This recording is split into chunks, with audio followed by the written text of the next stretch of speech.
гуфта шуд ки ба истифода додани иншоот барои саривақт расонидани беморон то муассисаҳои тандурустӣ мусоидат карда беҳдошти сифати хизматрасонии тиббӣ ба аҳолиро таъмин месозад. дар се ошёнаи болоии иншооти тозабунёд шуъбаи маорифи ноҳияи фирдавсии пойтахт ҷойгир карда шудааст. дар ошёнаҳои сеюм ва чорум ҳуҷраҳои корӣ ва дар ошёнаи панҷум толори маҷлисӣ бо 50 ҷойи нишаст ҷойгир шудааст. мо кормандони соҳаи маорифи пойтахт ифтихор аз пешаи пуршарафи худ мекунем, зеро ҳукумати давлати кишвар ба зиммаи мо кормандони соҳаи маориф яке аз вазифаҳои пурмасъулият ки инам бошад таълиму тарбияи насли ояндасози ин миллату ин давлатро вогузор намудааст. мо масъулини соҳаи маорифи пойтахт барои дар амал татбиқ намудани сиёсати маорифпарваронаи ҳукумати ҷумҳурии Тоҷикистон талош менамоем ки барои баландбардоштани сатҳу сифати таълиму тарбияи насли наврас садоқатмандона заҳмат кашида дар иҷрои рисолати касбиву инсонии худ дар ободиву созандагии давлати соҳибистиқлоламон саҳми назарраси худро гузорем. ҳуҷраҳои кории шуъбаи маорифи ноҳияи фирдавсии шаҳри Душанбе пурра бо таҷҳизоти зарурӣ аз қабили ҷевон, мизу курсиҳо, компютер ва дигар лавозимот муҷаҳҳаз мебошад. дар ин ҷо ҳамчунин китобхона, бойгонӣ, ошхона ва дигар ҳуҷраҳои ёрирасон ҷойгир шуда ба шабакаи гармидиҳӣ пайваст шудааст. кормандони шуъбаи маорифи ноҳияи фирдавсӣ дар сатҳи баланд бардоштани сатҳи сифати дониши кӯдакон ҳама тарафа кӯшиш карда аз ин имкониятҳои мавҷуда истифода мебарем. сарвари давлат муҳтарам эмомалӣ раҳмон пас аз шиносоӣ бо иншооти нав ба сифати корҳои сохтумонӣ баҳои баланд дода ба кормандони соҳаи маорифи ноҳияи фирдавсӣ ва пойгоҳи рақами 1 муассисаи давлатии маркази шаҳрии ёрии таъҷилии тиббӣ барои боз ҳам баланд бардоштани сифати кор ва истифодаи технологияҳои замонавӣ дастуру супоришҳои мушаххас доданд.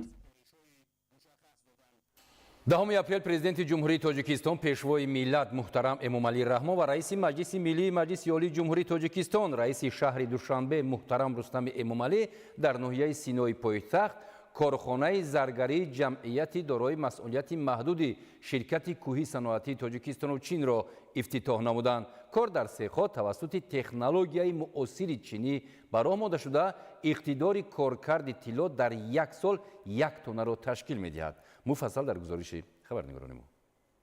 10 апрел президенти ҷумҳурии Тоҷикистон пешвои миллат муҳтарам Эмомалӣ Раҳмон ва раиси маҷлиси миллии маҷлиси олии ҷумҳурии Тоҷикистон раиси шаҳри Душанбе муҳтарам Рустами Эмомалӣ дар ноҳияи Синои пойтахт корхонаи заргарии ҷамъияти дорои масъулияти маҳдуди ширкати кӯҳии саноатии Тоҷикистону Чинро ифтитоҳ намуданд. ба сарвари давлат муҳтарам Эмомалӣ Раҳмон иттилоъ доданд ки корхона дар масоҳати 0,30 гектар бунёд ёфта аз маркази дуошёна фурӯши тилло ва сехҳои заргарӣ иборат аст. баъди мавриди истифода қарор додани корхона 60 нафар сокини пойтахт бо кори доимӣ ва маоши аз 3000 сомонӣ боло таъмин шудаанд.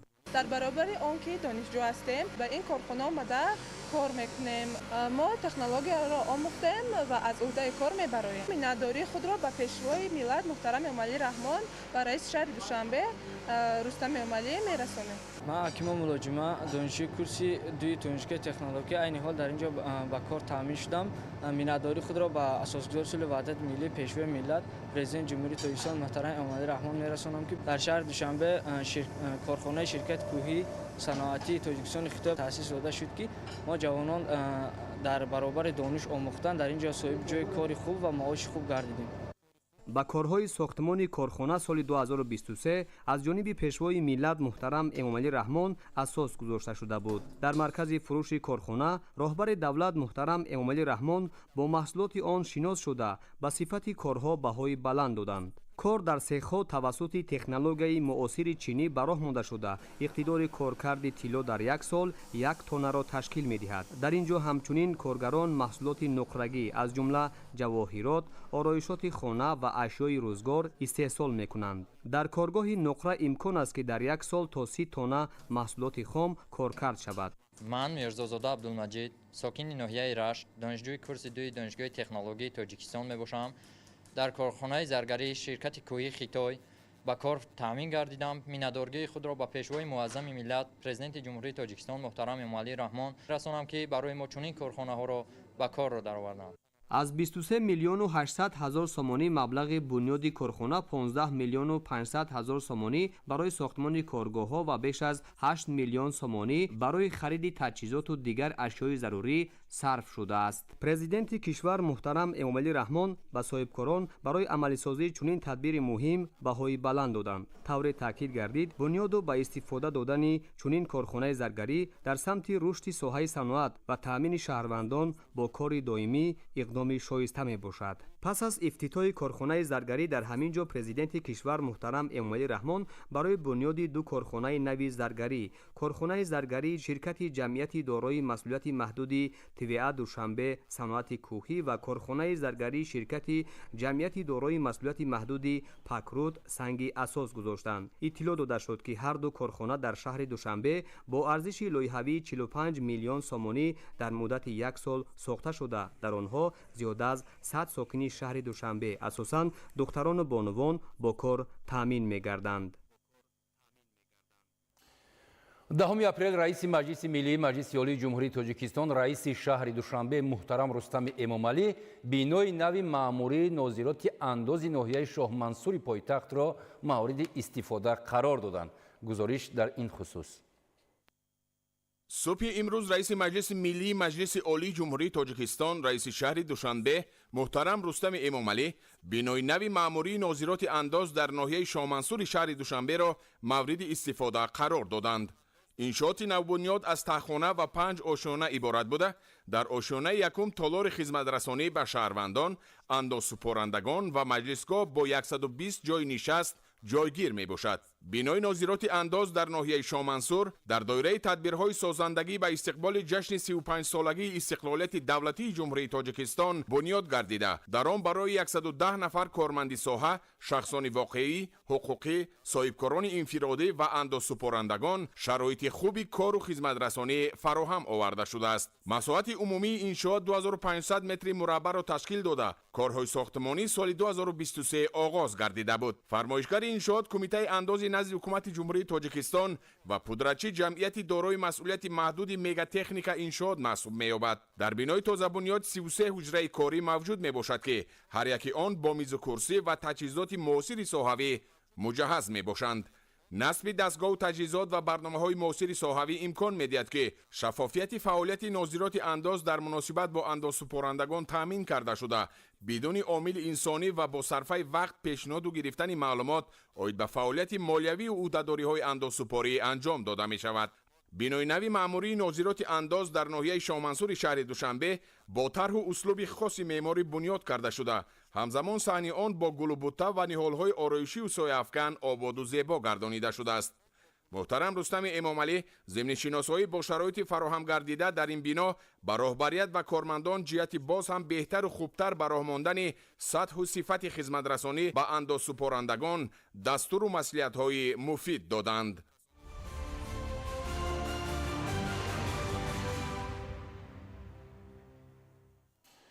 бинандаҳои азиз бо дигар хабару гузориши шумо шуморо дар нашрҳои минбаъдаи барномаҳои тиловати ахбор шоми имрӯз ошно месозем ва ҳоло бошад мо боз бо студияи якуми телевизиони тоҷикистон пайваст мешавем, зеро онҷо ҳамкорони мо Зебунисо Ширинбек ва Шаҳзоди Раҷаб барномаи идонаи Душанбе қалби тоҷикистонро мустақиман аз студияи якуми телевизиони тоҷикистон манзури мо ва шумо мегардонанд. Марҳамат Зебунисо, Шаҳзод. تشکر میگویم به همکارانمان از بخش اطلاعاتی که ما را در جریان تازه ترین خبر و گزارش ها قرار دادند. برنامه مستقیم دوشنبه قلب تاجیکستان ادامه دارد. بله، واقعا بینندگان گرامی، هر نفری که این زیبایی، این شکوفایی تاجیکستان عزیز خاصتا شهر دوشنبه را میبیند، یک الهام تازه به خود کسب میکند. خاصتا هنرمندان جوانی که در وصف دوشنبه سرود میخوانند و با سمع بینندگان میرسانند که واقعا هم دوشنبه نازنین است، گلپوش است. و به همین منوال بیننده های ارجمند باز هنرمند ریاست فرهنگ شهر دوشنبه را به صحنه دعوت میکنیم تا یک سرود بسیار هم دلنشین و جذاب را در وصف دوشنبه نازنین برای شما پیشنهاد کرده باشد پرویز صاحب نظر. مرحمت. دلی شب پاره شد و صبح دمیدن دارد نکت از جانی بی کوسور وزیدن دارد یک جهان شوق و سرور به دل من دارد سحر شهری عزیزم شهری دوشنبه او دوشنبه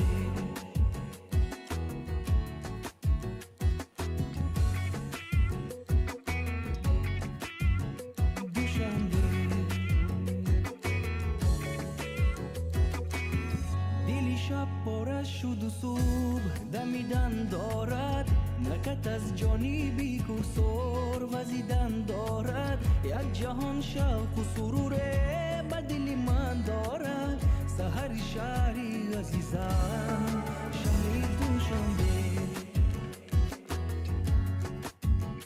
دوشنبه او دوشنبه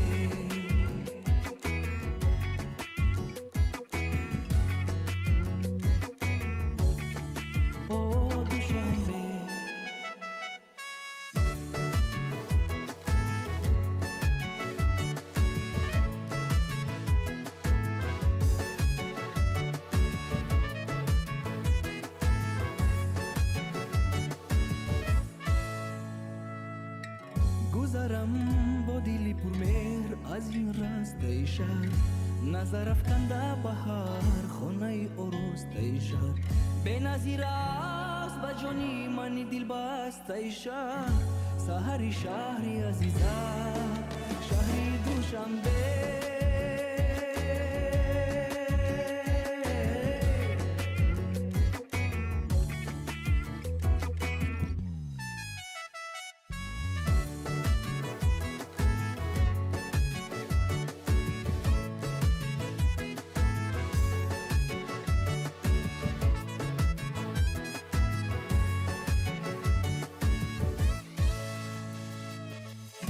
دوشنبه گشته ای تو شهری خلقی جاویدان شهری عشق و شهری دوستی شهری لطفی بکران پایتختی تاجیکستان شهری مجد و قدرت است تاجی دولت بر سرش صد افتخاری ملت است پایتختی تاجیکان شهری مجد و قدرت است تاجی دولت بر سرش صد افتخاری ملت است دل شب پاره شد و صبح دمیدن دارد نکت از جانی بی کوسور وزیدن دارد یک جهان شوق و سرور به دل من دارد سحر شهری عزیزم شهری دوشنبه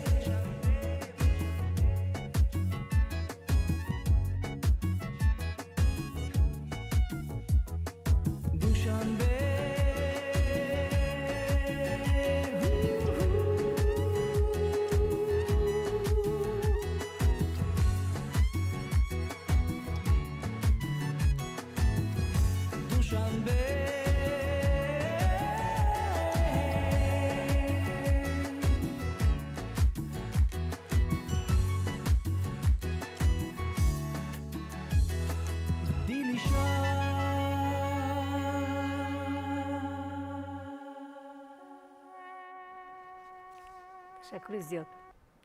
اینجا از دمیدن صبح زیبای دوشنبه در این سرود سخن رفت و خوشحال کننده است که امروز جوانان ما با یک شوق و شور با یک مهری به اندازه درباره دوشنبه نازنین شعر میخوانند، سرود میخوانند و ابراز مهر و محبت خود را به این شهر نازنین میکنند و از جانب ساکنان ما این از امکان داریم که چند تمنیات را بخوانیم و بعداً برنامه را ادامه میدهیم.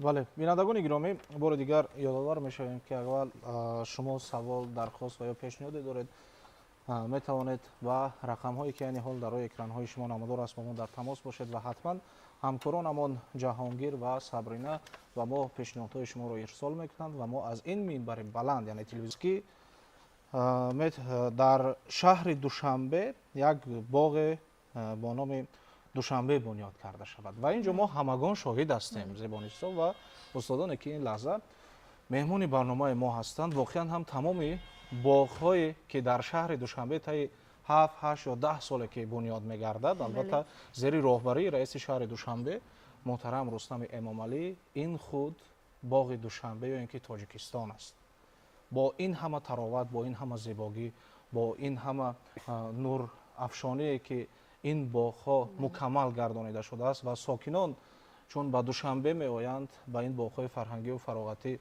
به تماشا میبرایند و یک فرح و شادی میگیرند. این میتوان بگوییم که باغ دوشنبه است، چون میگویند به دوشنبه رفتیم. این همه باغ‌های دوشنبه اند تاجیکستان اند. تشکر برای پیشنهاد و اینجا یک نفر دیگر شکرانه عزیزالله و ساکن شهر دوشنبه چنین ابراز داشته است که واقعا هم چنین ابراز نموده است که ما ساکنان شهر دوشنبه میnnatdori خود را به پرزیدنت جمهوری تاجیکستان پیشوای ملت محترم امامعلی رحمان و رئیس شهر دوشنبه محترم رستم امامعلی میرسانیم که روز تا روز شهر دوشنبه زیبا گشته به شهر گلها تبدیل یافته است. هنگام سیر و گشت در کوچه و خیابان‌های شهر دوشنبه ما از گل‌های همیشه بهارش روح و الهام تازه میگیریم. بار دیگر میnnatdori خود را بیان می‌نمایم به راهبریت جمهوری تاجیکستان یعنی سرور دولت محترم امامعلی رحمان و رئیس شهر دوشنبه محترم رستم امامعلی. خب اینجا اندیشه دیگر شبنم، تمنا، پروانه، شهرام ساکنان ناحیه دنغره ولایت ختلان از پیشرفت و شکوفایی شهر دوشنبه افتخار نموده تمنیات خود را چنین بیان نموده است با 4 مصرع شعر. البته این شهر بخت است، این شهر تاج و تخت است.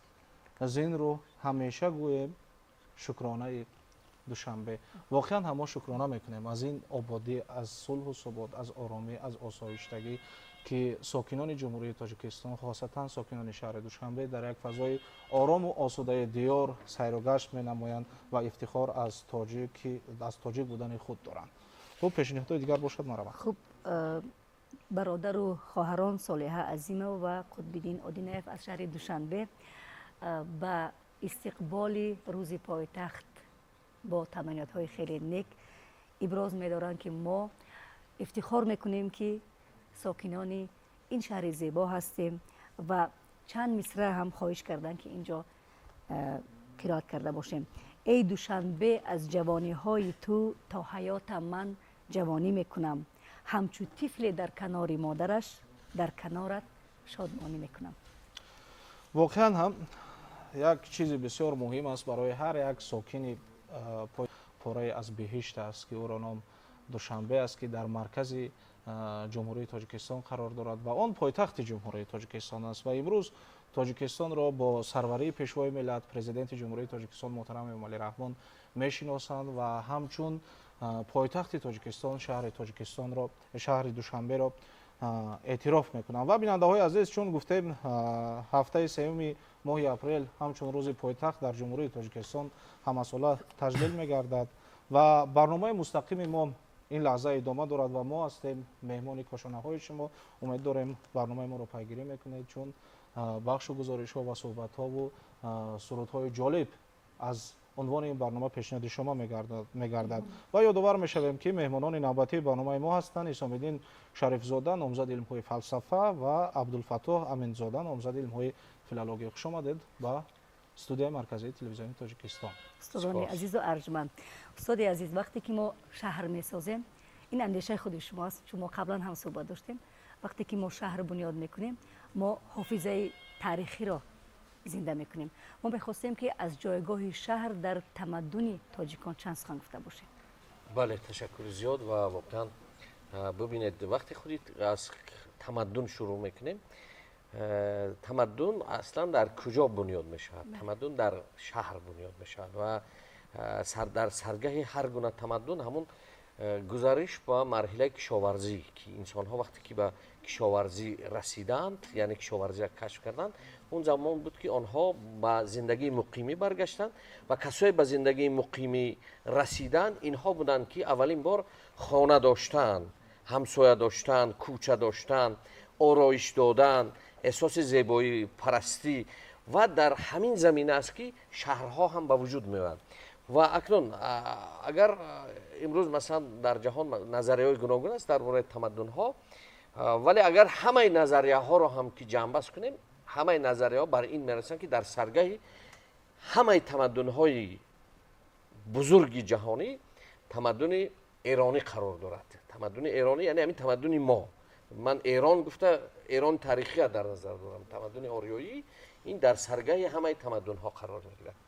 و اکنون ببینید اولین همون شهرداری که ما یعنی در دوران هخامنشی ها بنیادی پرسپولیس یک مرکزی تمدن همان وقتی جهان به حساب می رفت و اکثر از محققان و بخصوص ویل دیورانت هم در دانشمندی امریکایی فرهنگشناسی خیلی بزرگ وقتی بررسی میکند میگوید که زیاد چیزهای هستند که دیگر تمدن ها بعداً از همین شهرداری هخامنشیان بخصوص از پرسپولیس اینها رو آموختند.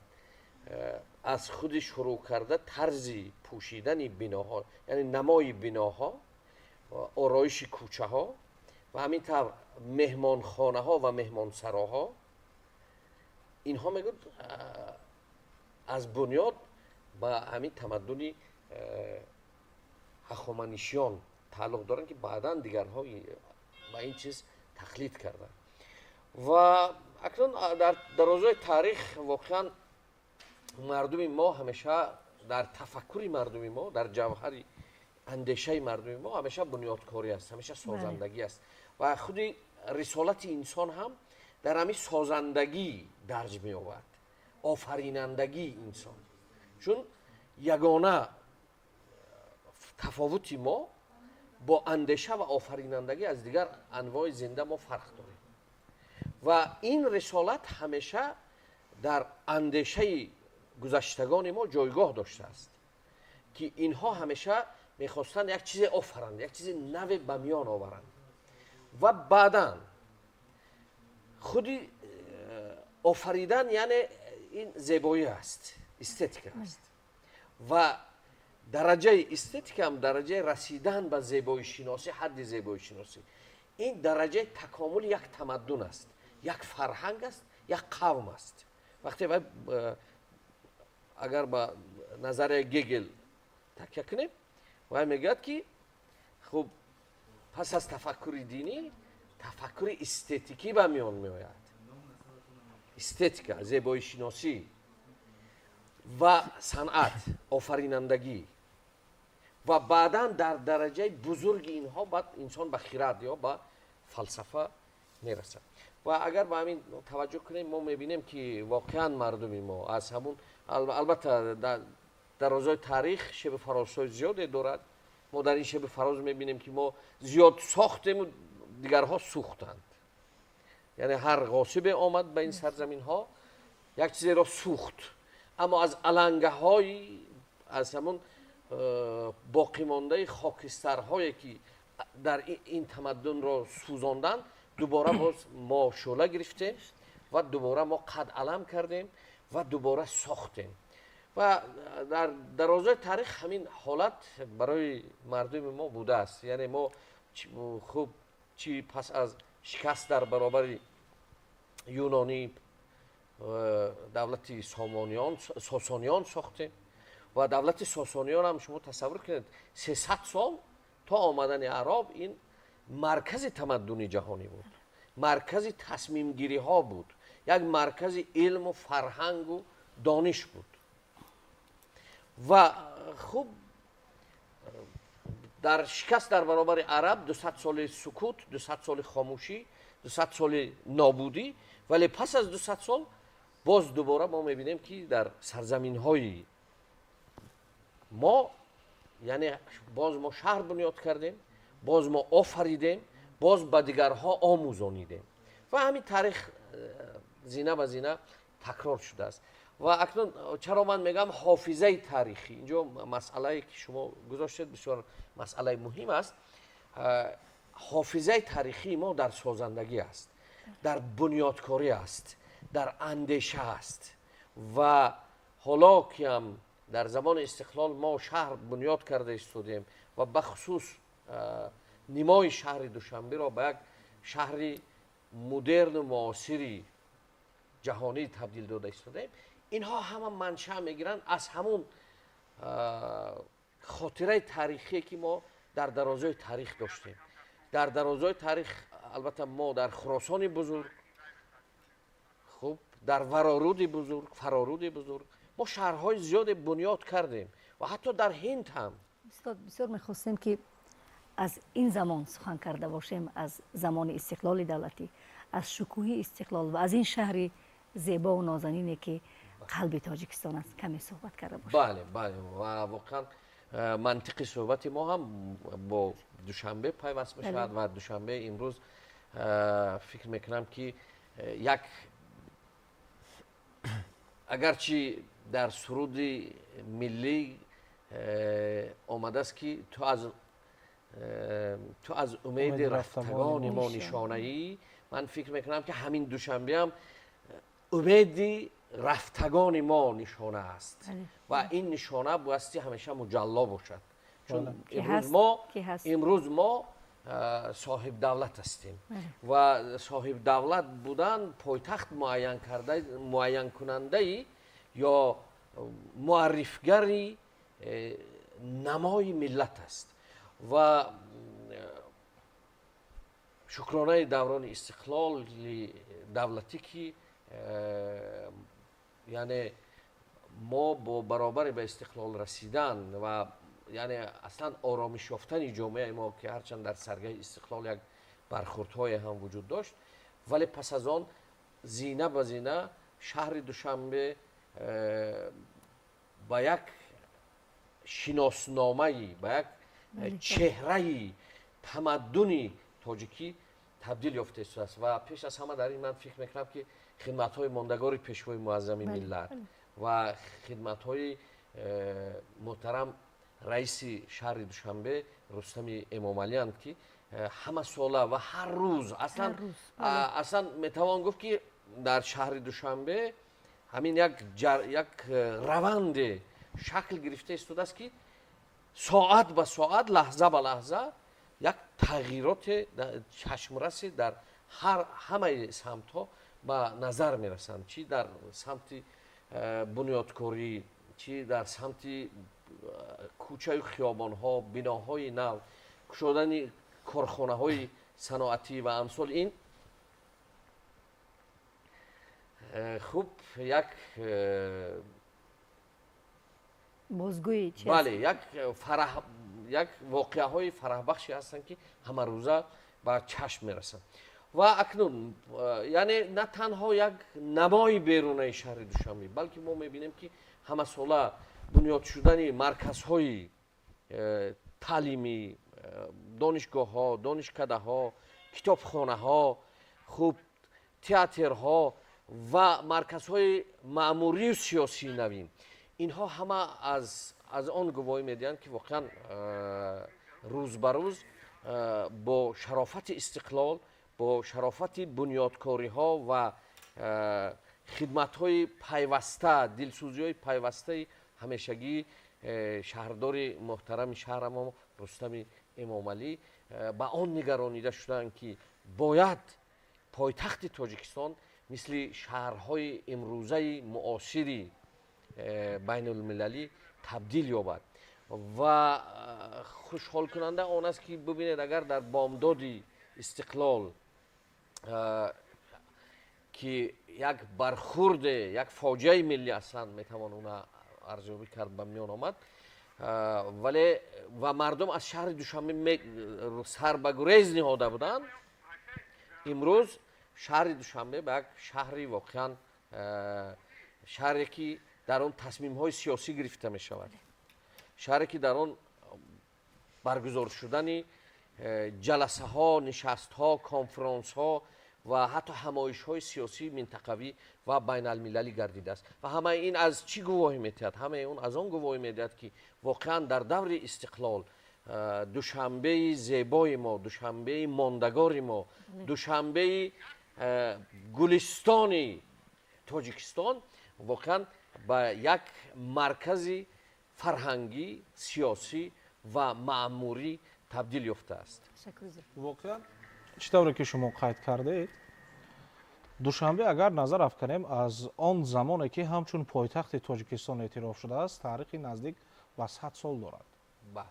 яъне дар замони соҳиб истиқлолӣ бо дастгирӣ ва ҳидоятҳои пешвои миллат муҳтарам эмомалӣ раҳмон чӣ тавре ки фаридуншо дар сурудашон қайд карданд душанбеи нав шуд. ин дар бале душанбеи дигар бунёд карданд. воқеан ҳам пешвои миллат президенти ҷумҳурияи тоҷикистон муҳтарам эмомалӣ раҳмон ва раиси шаҳри душанбе муҳтарам рустами эмомалӣ дар зарфи бениҳоят кӯтоҳ як душанбеи навро бунёд карданд ва чӣ тавре ки гуфтед ҳамчун шиноснома. имрӯз агар шиноснома барои ҳар як шаҳрванди ҷумҳурии тоҷикистон лозим бошад, душанбеи биҳиштосо, душанбеи нозанин метавонем бигӯем табъам диҳем ба конститутсияу ба суруди миллию ба китоби тоҷикону ба шоҳнома шиносномаи миллат аст. мо метавонем бигӯем ки душанбе шиносномаи миллат аст. воқеан ҳамин зебогиро метавон бо чашми сар дид. дар хаёлоти инсоният ҳамчун тафаккури инсонӣ метавон як тақдирсозиеро дар ин радиф пешниҳод кард ки ҷомеаи ҷаҳонро ба такон биёрад. ин ҳама албатта бо дастгирӣ ва ҳидоятҳои пешвои миллат муҳтарам эмомалӣ раҳмон аст ва дар душанбеи нозанин ки пойтахти тоҷикистон аст, чӣ тавре ки шумо гуфтед ҳамчун як мавзеъ ё ин ки ҳамчун як макони фарҳангию сиёсӣ барои чорабиниҳои сиёсию фарҳангӣ гаштааст ва мо аллакай наздик шуда истодаем ба моҳи май ки як чорабинии бениҳоят дар сатҳи баландро ҷумҳурии тоҷикистон хосатан шаҳри душанбе мизбонӣ мекунад. ин албатта боиси ифтихор аст ки зиёда аз 186 давлати ҷаҳон дар ин чорабинии сатҳи байналмилалӣ иштирок мекунанд ва ташаббусҳои наҷиби сарвари давлат муҳтарам эмомалӣ раҳмон ва раиси шаҳри душанбе муҳтарам рустами эмомалӣ имрӯз аз ҷониби ҷомеаи ҷаҳонӣ эътироф гашта истодааст. мо аслан чорабиниҳоеро мизбонӣ мекунем ки ҷаҳон онро эътироф кардааст. ин албатта боиси ифтихори ҳамаи мо ватандорон аст. хуб ан инҷо мехостам шумо илова кунед устод. душанбе нигини миллати тоҷик. қабл аз он ки мо суҳбатро бо устод оғоз кунем, инҷо коргардон хоҳиш карданд ки коргардон ишора мекунанд ки як сюжаи омодаи пахш аст вобаста ба таърихи душанбе. бо ҳам тамошо мекунем ва бармегардем. маромад.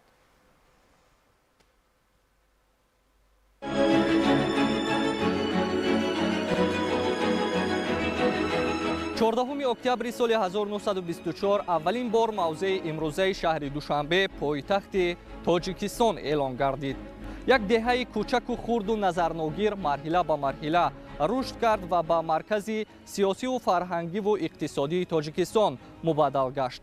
шаҳри Душанбе пойтахти ҷумҳурии Тоҷикистон маҳз дар замони истиқлолияти давлатии ҷумҳурии Тоҷикистон инқадар шукуфову зебову рангин гардид ки ҳамааш аз ташаббус ва талошҳои пайвастаи асосгузори сулҳу ваҳдати миллӣ пешвои миллат президенти ҷумҳурии Тоҷикистон муҳтарам Эмомалӣ Раҳмон ва иқдомҳои шоиставу наҷиби раиси шаҳри Душанбе муҳтарам Рустами Эмомалӣ сарчашма мегирад ки Душанберо ба як шаҳри сарсабзу гулбадомон табдил додааст ва ҳар меҳмону сайёҳе ки имрӯз аз Душанбеи нозанини мо дидан мекунад мафтуни зебоиву ободиҳои он хоҳад гашт. дар таърихи соли 1924 деҳкада ва ё мавзеъе бо номи Душанбе ки ҳафтаи як маротиба дар ин макон бозор низ ташкил карда мешудааст, пойтахти тоҷикон интихоб карда шуд. ин деҳаи назарногиру ноободи дурафтода пас аз 6 соли интихоб гаштанаш ба ҳайси маркази маъмурии Тоҷикистон, яъне аз соли 1930 инҷониб кам-кам рӯ ба ободиву созандагиҳо овард.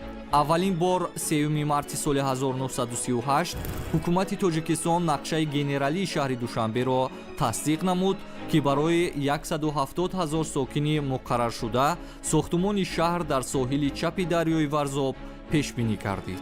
23 январи соли 1939 бошад бо фармони раёсати шӯрои вазирони Тоҷикистон дар ҳудуди Душанбе 3 ноҳияи маъмурӣ Душанбе, Марказӣ ва Роҳи Оҳан таъсис ёфт. ҳамин гуна бо ҷаҳду талошҳои фарзандони фарзонаи миллати сарбаланду тамаддунофари тоҷик ин деҳаи кӯчаку назарногир кам-кам симои хешро дигаргун намуда рӯ ба инкишофу пешрафтҳо овард. аммо авҷи шаҳомат, шукӯҳу ҷалол ва нусратёриву тараққиёти шигифтангези пойтахти Тоҷикистон шаҳри Душанбе маҳз дар замони соҳиби истиқлолии мамлакат ба миён омад. душанбе ба якборагӣ пироҳани камранги хешро ба муҷаллотарин матҳои озодаву зебову диданӣ иваз намуд. ҳоло таваҷҷӯҳи шуморо ба муқоисаи чанд лаҳза аз наворҳои дирӯз ва имрӯзи пойтахти кишвар шаҳри Душанбе ҷалб месозем ва худ қазоват намоед ки тафовут аз куҷо то ба куҷост.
اگر به تاریخ ادب و فرهنگ اقوام آریایی نژاد نظر افکنیم، همیشه در تاریخ ادب و فرهنگ و علم این ملت نقش بزرگان ما در ساختن بزرگترین شهرهای مدنی و مرکزهای فرهنگی بغایت بزرگ بوده است و این در آثار ادبی، علمی، تاریخی و بدیعی و فرهنگی این ملت برعلا درج گردیده است و همین بود که ما توانستیم که بزرگان ما و نخبگان این ملت بزرگترین مرکزهای مدنی و فرهنگی را بسازند، مخصوصا در مرکز یکی از اولین دولتداری ملی ما، دولت سامانیان، ما توانستیم که بزرگترین مرکزها را بسازیم و بزرگترین شهرها را آباد کنیم.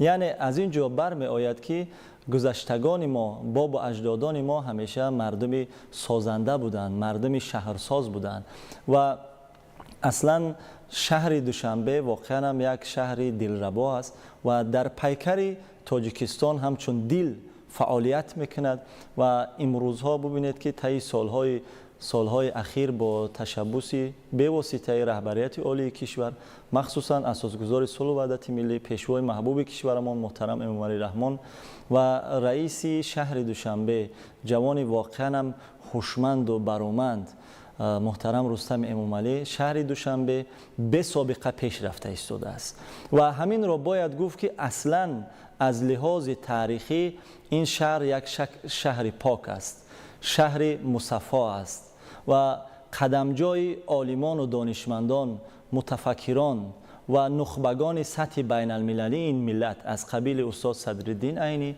علامه باباجان غفورов و ده ها و هزاران افرادی که نه تنها برای علم تاجیک بلکه برای علم دنیا خدمت نمودند، دوشنبه قدمجوی چنین افراد است. دوشنبه همچون مرکز بزرگی تاجیکستانی عزیز و صاحب استقلال هر روز و هر ساعت در عین شکوفتن هاست و روز تا روز آن را آباد و زیبا با فراغت و دلنشین دیدن می توان. کیست آن بزرگ دلی که از آب و هوای و دلنشینی های این مکان ازلی بی بهره ماند؟ کیست آن رادمردی که قدرت بزرگ این سرزمین را با مردمانی به عار و ناموسش دستگیر نبود؟ نیست نفری، نیست تاجیکی که بزرگی این مکان شهدریز را احساس نکرده باشد. نیست لحظه ای که بوی عطرآمیز دوشنبه دلنشین قلب سرشار از مهر و محبت و مشام معطر دماغ مردمش را شفته نگردانیده باشد. پایتخت امروزه ما شهر دوشنبه عزیز، پایتخت دولت صاحب استقلال تاجیکستان، این نمونه نوی دولتداری و پایتخت سازی مردم ما، ملت ما و دولت ما به شمار می رود که در تاریخ شاید کم نظیر باشد. البته اون شهرسازی که در دوران پیش بود، در زمان خیلی قدیم، وابسته به اسلوب و شکل‌های همان دوران ساخته می شدند و جای مقایسه با امروز با شهرهای نوبنیاد این زمانوی نیست. ولی به هر حال ما شهر دوشنبه را در مقایسه اگر با شهرهای دیگر امروزه دنیا یک بار ارزیابی کنیم، می‌بینیم که واقعاً این شهر در مدت خیلی کوتاه سیمای خود را تماماً دیگر کرد و در زمان صاحب استقلالی کشور یکی از شهرهای زیبا و از لحاظ معنویات و معرفت خیلی پیشرفته شد.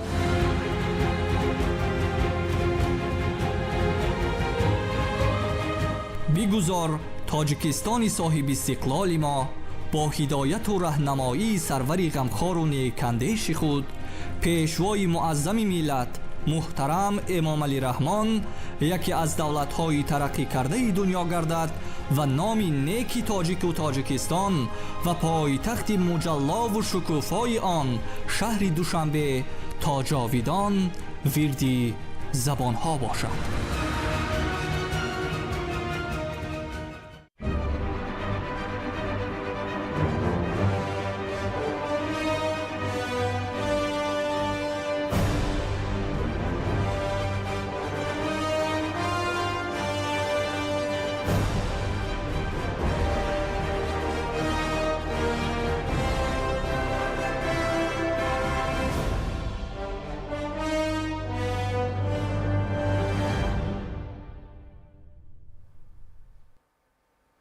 тамошобинони азиз, идомаи барномаи мустақим аст таҳти унвони душанбе қалби тоҷикистон. бале, бинандаҳои иззатманд, ҳар як ҳунар ба худ иҷроиш хос дорад. масалан, агар заргар ҳунари худро бо самара истифода набарад, ҳеҷ иҷроиши хубе ба амал намеояд. ҳар як ҳунарманд иҷроиши хоси худро дорад. барои мисол меорем, як ҳунарманди бисёр ҳамҷавон ва соҳибистеъдод ки бо навозишҳои бисёр ҳирфавии худ таъби бинандагонро шод мегардонад. ҳунарманди ансамбли давлатии шашмақоми ба номи Фазлиддин Шаҳобови Кумитаи телевизион ва радиои назди ҳукумати ҷумҳурии Тоҷикистон Гулҷамол илҳомӣ меҳмони барномаи мо ҳастанд ва ин лаҳза ин бонои зеборо мо ба саҳна даъват мекунем. марҳамат ва як иҷроиши бисёр ҳам зеборо пешниҳоди шумо мегардонем. бояд бигӯем ки ғолиби озмуни Тоҷикистон ватани азиман ҳам ҳастанд. бале, хуш омадед. марҳамат. марҳамат.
واقعا هم زبانی‌سو یک چیز بسیار مهم است برای تشکر هر یک زیاد. نفر. تشکر زیاد. ببینید که من فکر میکنم این اسباب موسیقی رو برای اجرایش یک آهنگ رو چی میگویند پیشنهاد کردن هنرمند حرفه‌ای میتوان بود.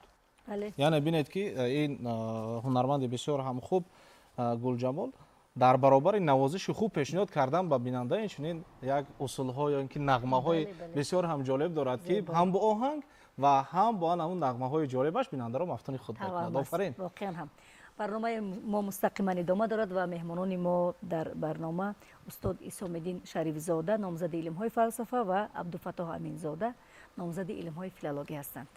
بار دیگر خوش آمدید.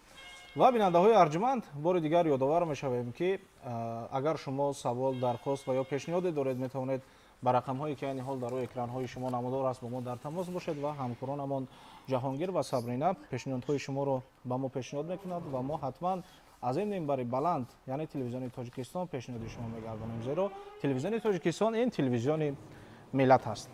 بار دیگر شما رو خوش آمدید میگویم. واقعا همچنین که گفتین دوشنبه نوین با یک اسلوب خاص معماری امروز مفتون کننده ساکنان جمهوری تاجیکستان خاصتا ساکنان شهر دوشنبه و در عموم تمام سیاحانی که به جمهوری تاجیکستان تشریف می‌آیند گشته است و تنها در 3 سال گذشته به جمهوری تاجیکستان تقریبا 5 میلیون یعنی 5.5 میلیون سیاحان خارجی تشریف آوردند و تنها در سال 2024 این شماره به 1,400,000 است که این البته باعث افتخار همه ما است. و ببینید که هر یک سیاحی اگر به جمهوری تاجیکستان تشریف بیارد این برای یک ملتی که توجه جهانگردان را به خود جلب کرده است یک زمینه بسیار هم مهم برای اعتراف گشتن همان ملت در عرصه جهانی است و این عنوان را ما صاحب گشتیم. البته زیر سیاست دوربینانه رهبر دولت پیشوای ملت پرزیدنت جمهوری تاجیکستان محترم امامعلی رحمان و شهردار بسیار هم وطن دوستی شهر دوشنبه رئیس شهر دوشنبه محترم رستم امامعلی. یک مفهوم بسیار جالب است. دوشنبه نگین ملت تاجیک. این مفهوم را شما چگونه شرح میدید؟ خب تشکر زیاد. واقعا خوب شهر توضیح دادید که در 3 سال اخیر اینقدر سیاح خارجی محض وارد دوشنبه شهر یا پایتخت جمهوری تاجیکستان گردیده است و اگر به عبارت تام تشبیه بدهیم خود تاجیکستان عزیز ما برای سرزمین آسیای مرکزی و همچنین برای یک سیاره یک انگشترین طلایی می باشد که واقعا توجه جهانیان را امروز پس از صاحب استقلال گشتنش جلب میکند و همین شهر دوشنبه که پایتخت تاجیکستان عزیز ما است واقعا نگین است و برای بنیاد کردن دلخواه شهر چون از تمدن استاد گفتند در گذشته دیگران هم گفتند برای بنیاد کردن پایتخت و یا دلخواه شهرهای زیبا اصلا دیدی نو دیدی زیبا یک دیدی همون نشان فرهنگی و استتیکی داشتن لازم است. من فکر میکنم که همین دید همین بینش و همین توجه خاصه چی در مد نظری پیشوای معظم ملت پرزیدنت جمهوری تاجیکستان محترم امامعلی رحمان جای دارد و چی در شهردار جوان و آینده‌دار و نیکبین محترم رستم امامعلی. ببینید که در همین 10 ساله اخیر دورتر نمیریم در 10 ساله اخیر پایتخت عزیز ما شهر دوشنبه چگونه و پیشروی با سرعت پیش می‌رود. سمای خود را با پروژه دیگر و این پیشروی با اون گونه که مثلا ما اگر شهر رو توضیح بدیم به مثل شهرهای اروپایی نیست. در این پیشروی حتما تاریخ تمدن فرهنگ ما پوره انعکاس می‌گردد. یعنی این از اون دلالت می‌کند که در قطاری همون با مرکزی تمدن و دولت‌های پیشرفته برابر کردن جمهوری تاجیکستان با ویژه شهر دوشنبه تاریخ تمدن و فرهنگ نیوگانی ما حتما در سیمه‌های خوشساخت و خوشطرح زمانوی انعکاس می‌گردند. خب برای مثال یک مثلا کاخ نوروز ما رو ببینید که توجه چی خارجیان چی داخلیان رو با اون نقش و نگارهایی که در تالارهای گوناگون کاخ نوروز حتی در سیمه‌های بیرونی اون انعکاس می‌گردد چگونه جلب می‌کند و در اونها نقش نگار اصول هنرهای مردمی پوره انعکاس می‌گردند و با تمام جهانیان بار دیگر توسط محض چنین بینایی خوشساخت و خوشطرح زمانوی ما با جهانیان پیشنهاد میکنیم که ما ملت تمدن آفر هستیم ما اینگونه هنر و هنرمندی داشتیم و اینگونه تاریخ داشتیم که دوباره میتونیم که در شکل نو پیشکش و پیشنهاد جامعه جهانی گردونیم. خب البته امروز توسط گفتن نوشتن جامعه جهانی با سرعت پیش می رود نمیتوان که همه چیزی که در تاریخ است با بیننده و شنونده و با جامعه جهانی پیشکش کرد. امروز البته با همون پیشرفتی با سرعت تکنیک و تکنولوژی عیانیت اصلا چیزی مهم است و همین عیانیت باید که در همین شهرسازی هم انعکاس گردد. و خوشبختانه هم پیشوای معظم ملت هم شهردار جوانی ما و عموما حکومت جمهوری ترکستان توانسته است که همین چیز را در مد اول گذارد و پایتخت عزیزمون که شهر دوشنبه است برای جهانیان در طرح نو باید که پیشکش کرده شود. و علاوه ما باید بگوییم که وقتی که شهرسازی به نوبت گرفته می شود چنانه که گذشته هم گفته بودند یعنی اصلا آرمان های ملی باید که در آنجا انعکاس گردند. خب وقتی که ما با دلخواه گلگشت ها باغ های فرهنگی چون اینجا در آغاز صحبت شما تمایلات یک شنونده یا بیننده عزیز رو انعکاس کرده که در دوشنبه باید باغی مخصوص به نام دوشنبه پیشنهاد کرده شود. ببینید امروز در شهر دوشنبه چقدر باغ های زیبا هستند و برای همین خوش جلب کردن دقت و همون تفریح سیاحان و حتی نفرانی که وارد باغ ها میگردند ببینید همه روزه گل های تر و تازه از نو شنونده میشوند پیشنهاد کرده میشوند. اونجا مثلا نشستگاه های زیبا با اصول زمانوی و حتی با طرح همون گوناگونی انعکاس کننده فرهنگ ملی پیشنهاد میگردند. و علاوه ما وقتی که استاد درباره سیمپوزیوم کنفرانس های بین المللی گفتند ببینید در مرکز شهر دوشنبه به خاطر که اینجا اصلا سران دولت ها حکومتداران مقامداران واقعا به مرکز پایتخت می آیند ببینید که مهمانان زیاد جلب می شوند حتما برگزاری چنین کنفرانس و سیمپوزیوم ها به نوبت گرفته می شود. همه ساله نه کمتر از 2-3 کنفرانس بین المللی در پایتخت عزیزمون شهر دوشنبه انعکاس می گردد و ضمن قبول و گسیل مهمانان والا مقام ببینید چگونه نمایشگاه ها در مرکز شهر دوشنبه پیشنهاد میگردد. علاوه برای تماشا و باغ های فرهنگی و مرکز هایی که اونجا واقعا در شکل نو احیا گردیدند چقدر بیناهای زیبا و سیمای زیبا دارد و تماشا پیشنهاد کرده می شوند و این باعث اون میگردد که دلخواه سیاح خارجی ولی وقتی وارد دوشنبه شهر میگردد همون تعریف مقام و منزلت پایتخت عزیز ما رو آوازه و شهرت شان اون رو با کشورهای خود میبرند و این باعث میگردد که همه ساله جلب سیاحان از این هم بهتر و خوبتر می شود. و من فکر میکنم که این اقدام ها یک اقدام موقتی نیست. ببینید که همه روزه ادامه دارد. برنامه و نقشه های دورنمای شهرداری محترم شهر دوشنبه رستم ایمالی همه روزه روی کار میان. ما همه روزه توسط سامانه‌های اجتماعی میبینیم میخونیم توسط شبکه‌های تلویزیونی میبینیم که چه اقدام‌هایی برای سال‌های آینده در پیش است برای بنیاد کردن پایتختی از زمان شهر دوشنبه و خود همین روز هم توسط نوارهایی که در اخبار نمایش داده شدند ببینید که باز چی انشاءات و بناهای مهم که هم خصوصیت سیاسی دارند هم خصوصیت فرهنگی دارند گشوده شدن از نو بنیاد گردند و من فکر میکنم که این همه از اقدامات حکومت جمهوری ترکستان به ویژه پیشوای معظم ملت پرزیدنت جمهوری ترکستان محترم امامعلی رحمان میباشد.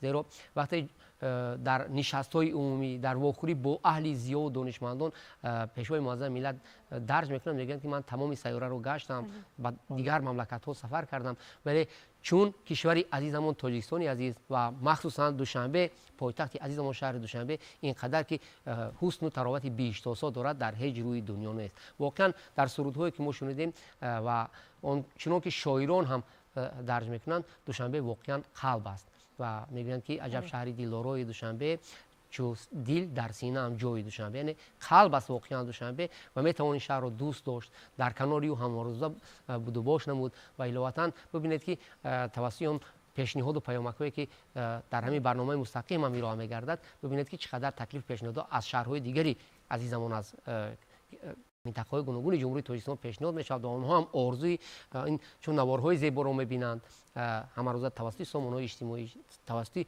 صدا و سیما آنها هم آرزو دارند که در مرکز شهر دوشنبه باشند و اظهار سپاس و قدردانی از حکومت جمهوری ترکستان پیشوای معظم ملت پرزیدنت جمهوری ترکستان محترم امامعلی رحمان و از شهردار جوان محترم رستم ایمالی میکنند و واقعا باعث دستگیری و باعث سرفرازی است که امروز ما مقیم شهر دوشنبه هستیم و شهر عزیز ما توسط همون انشاءات‌های بزرگی هم سیاسی و هم فرهنگی و هم اقتصادی توانسته است که جلب هزاران سیاحان داخلی و خارجی را جلب کرده توانسته باشد. تشکر زیاد. چون در مورد سیاحان صحبت کردیم اینجا یک نفر اول من ساکنان ناحیه واسی را میخواهم اینجا پیشنهادهایش و تبریکاتهایشان را پیشنهاد نمایم. اینجا غایب سید اکرم عیسی و نیزارمو زن و شوهر از ناحیه واسی میگوید که واقعا هم باعث افتخار است که ما در تاجیکستان و خاصتا در شهر دوشنبه استقامت میکنیم، یعنی از ناحیه واسی هستند و امروز کار و فعالیت و زندگیشون در شهر دوشنبه است. خب و اینجا برادران شهرت، ایرج، فاروق، شاروخ، الهام و اپایشان عدالت میناداری خود را به پیشوای ملت پرزیدنت جمهوری تاجیکستان محترم امامعلی رحمان و شهردار جوان شهر دوشنبه محترم رستم امامعلی میرسانند که دوشنبه نازنین در یک مدت کوتاه خیلی رشد کرده است و این البته با یک نیروی بزرگ با جوانان و ساکنان پایتخت عزیزمان شهر دوشنبه خاصتا ساکنان جمهوری تاجیکستان میرساند تا در آینده کمی هم باشد سهم خود را در رشد کشور خویش گذارند. و اینجا یک نفر نوشته است که من با دوستم نشسته تلویزیون تاجیکستان را تماشا میکنم و دوست من دیروز از هندوستان و تاجیکستان تشریف آورد و هنگام این را دوستش میگوید هنگامی که در فرودگاه شهر دوشنبه فرود آمدم اولین درجه توجه مرا گل‌های گرد و اطراف فرودگاه جلب نمود که واقعا هم طبع انسان را خیلی هم بالیده میگرداند و میتوان گفت که شهر دوشنبه شهر گل‌ها است. بله ما هم از این منبر بلند با افتخار میگوییم که دوشنبه نازنین شهر آرزوها است و امروز قبای سبز به بر کرده است، گل‌های موسمی آرا یافته است در گرد و اطراف بیناها، در باغ‌های فرهنگی و فراغتی نزد بیناهای بلنداشیانه و این البته باعث افتخار همه ما وطنداران است و ما میتوانیم بگوییم که واقعا هم ما ملت خوشبخت هستیم که در یک فضای آرام و آسوده این دیار این سرزمین عمر به سر میبریم و امروز تاجیکستان واقعا هم در جامعه جهانی شهرتیار گردیده است که این باعث افتخار همه ما وطنداران است. تشکر زیاد. ما به استادان عزیز عیسی‌الدین شریف زاده نامزد علم‌های فلسفه و عبدالفتاح امینزاده نامزد علم‌های فیلولوژی اظهار تشکر میکنیم برای صحبت بسیار هم پرمحتوا و در انتها ما میخواهیم که یک سوژه از همکارمان دلبر نجمی‌الدین آید به دوشنبه شهر سیاحی پیشنهاد گردد. مرحمت.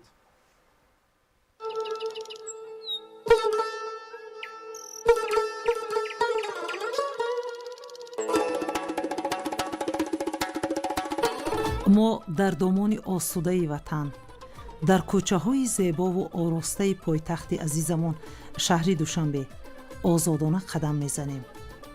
قلب ما از پیراستگی شهر محبوبمان روشن و دیده هایمان پر از نور میگردد.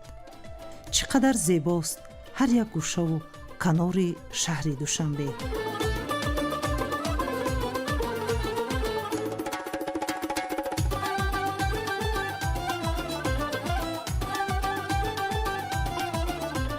با محبت به هر یک کوچه آزادش دیده می دوزیم. خوشحال می شویم. شکر می گوییم که استقلال برای مردم ما امکانیت های مساعد را فراهم آورد و ما به زندگی شایسته رسیده ایم.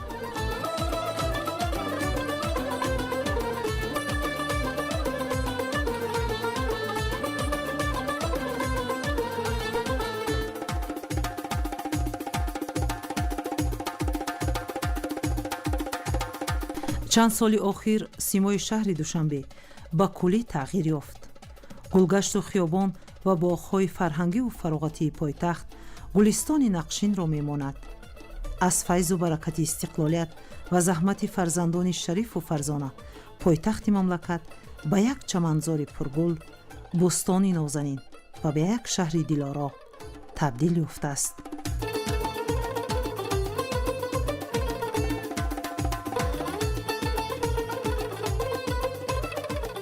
تو شهری صنعت و شهری سخن، تو را هر نقش چون نقش سخن برجاست و طرح هیکل های شاعر هاست. اگر یک نیمه تو رودکی مرمرین باشد، دیگر یک نیمت عینی سنگین است.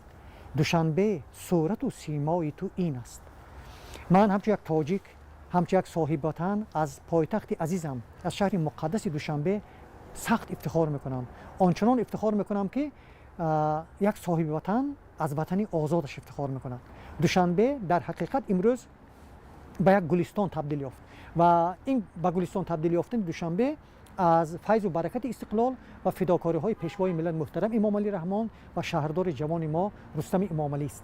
مثلا جوان مردانه، حق تلاشانه، نمک شناسانه. اگر به همین 6 سال گذشته سیمای دوشنبه بالکل دیگر شد، امروز آنهایی که 10 سال در دوشنبه نبودند دوشنبه را نمیشناسند و در حقیقت رهگم میزنند. این دلیل آن است که حکومت ملی ما، دولت جوان ما به خاطر بقای ملت، به خاطر مستحکم شدن پایه‌های استقلال و به خاطر آبرومندتر شدن پایتخت تاجیکستان، دل تاجیکستان جد و جهد صمیمانه کردند. شهر دوشنبه آینه تاریخ و زندگی ملت تاجیک و دولت تاجیکان است. حکومت مملکت با مسئله سیاحی در جمهوری تاجیکستان توجه خاص داده در شهر و نواحی مملکت برای سیر و سیاحت مهمانان داخلی و خارجی شرایط فراهم می‌سازد. زیرا انکشاف ساحه سیاحی اقتصادیات تاجیکستان را رشد داده برای بلند برداشتن آبروی اعتبار مملکت و معرفی شایسته تاجیکستان در جامعه جهانی مساعدت می‌نماید. اسم من روح الله است، تخلص من مجددی. این بار اول است که آمدیم شهر دوشنبه تاجیکستان. اولتر از همه سلام و احترام و محبت خود برای تمام بینندگان و شنوندگان این تلویزیون و ملت شریف و نجیب و عزیز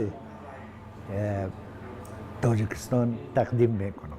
آرزو دارم که جایهای دیدنی اینجا را ببینیم، مخصوصا جایهای تاریخی را ببینیم که این سرزمین تاریخی است که و این خراسان قدیم هست و ما بسیار خوش هستم و که ما آمدیم و اینجا را میبینیم. از روزی که آمدیم اینجا محبت، صفا، صداقت، تبسم، انسانیت، شرافت، همه چیز دیدیم.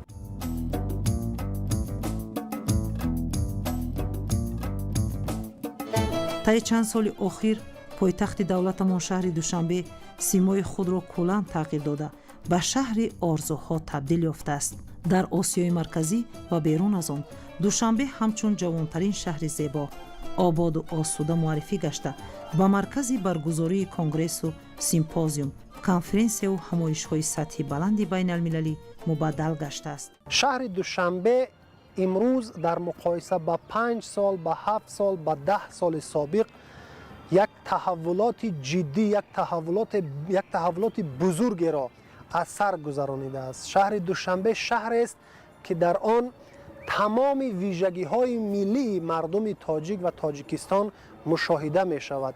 در جاده های دوشنبه، در خیابان های دوشنبه، در باغ و گلگشت های دوشنبه، در منظره های دوشنبه ما فرهنگ ملی خود را می بینیم، ما تمدن ملی خود را می بینیم، ما اون آبادی، اون زیبایی و آن خجستگی های را که در دوشنبه عزیز می بینیم به محابا می توانیم بگوییم که امروز دوشنبه تاجیکستان، امروز شهر دوشنبه نه تنها یک مکان مسکونی، نه تنها یک منطقه مسکونی، بلکه قلب تاجیکستان است، دل تاجیکستان است. وقتی که دل تاجیکستان است من گمان میکنم که شهر دوشنبه دل ملت تاجیک است با آن زیبایی هایی که دارد. امروز از تمام گوشه و کنار مملکت مردم آرزو میکنند که دوشنبه بیایند، در دوشنبه سیاحت کنند، زیبایی های کشور را ببینند و این آبادی را و این زیبایی را و این خجستگی هایی که در پایتخت عزیز ما هست از نزدیک شاهد باشند. من باور دارم که نه تنها آرزوی دیدن دوشنبه را مردم مضافات و منطقه های کشور دارند، بلکه هر نفری که در دل هویت آریایی دارد از سراسر جهان، از سراسر اقصای عالم کوشش میکنند که به دوشنبه بیایند، چون که دوشنبه امروز نه تنها یک مرکز معموری تاجیکستان بلکه مرکز فرهنگی آریاتباران است. امروز پایتخت دولت تاجیکان شهر دوشنبه یکی از مرکزهای متحد سازنده تاجیکان جهان است. ملت تاجیک در زمان صاحب استقلالیش با هدایت‌های راهبر خیرتمند و سپاهسالار، خصلت‌های زیبایی پرستی، тозагӣ ва озодагӣ бо маънавиёти баланди ҷомеаи шаҳрвандӣ, ахлоқу рафтори ҳамидаи сокинонаш ва фарҳанги волои шаҳрдорӣ душанбешаҳрро ба шаҳри накӯкорон табдил дод ва барои ҷалби сайёҳону рушди соҳаи сайёҳӣ дар тоҷикистони азиз заминаи мусоид фароҳам оварда шудааст.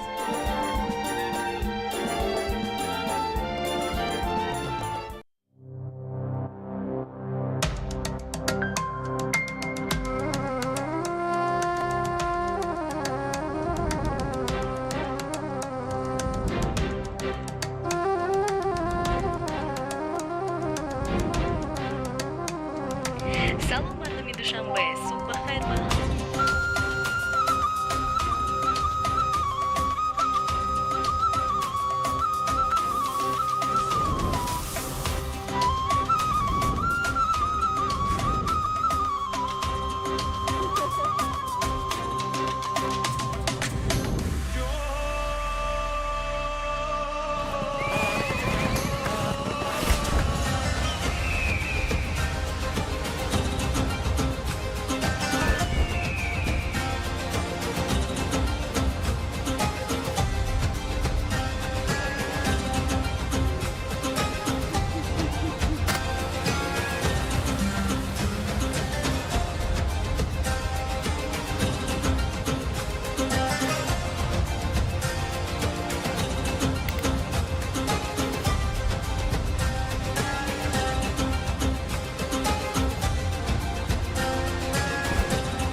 тамошобинони азиз, барномаи душанбе қалби тоҷикистонро мустақиман идома медиҳем ва меҳмонони навбатиро муаррифӣ менамоем.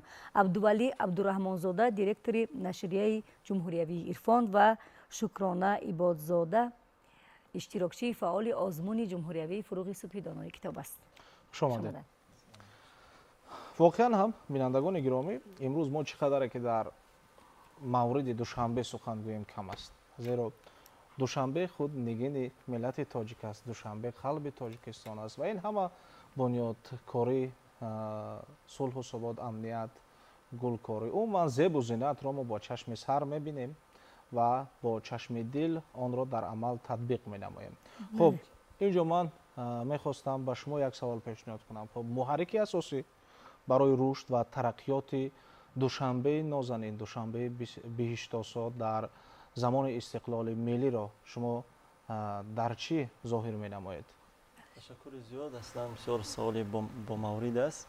агар бихоҳем ки ба ин масъала як руҷӯи таърихӣ кунем то бинандаҳои мо ҳам ба ин ворид бошанд, و ببینید که به نظام دولتداری ملیمون اگر به بامداد تاریخ نظر کنیم، همیشه متفکران این ملت، سیاستمداران این ملت و در مجموع ابرمردان گذشته ما و شما همیشه در نظام اداره کنی خود اونها شهرساز بودند، دولت ساز بودند و همیشه در صفحه های تاریخی این برالا ظاهر می شود. نه تنها محققان داخلی این را میگویند، بلکه محققان سطح بین المللی در آثار تاریخی خود ذکر میکنند که مردم تاجیک، اقوام آریایی نژاد اصلا آنها شهرساز بودند و ببینید در یکی از اولین دولتداری های ملی ما که دولت سامانیان محسوب می شود، شاهان سامانی که اجدادان این ملت تاجیک محسوب می شوند، آنها بزرگترین شهرها را ساخته توانستند، مخصوصا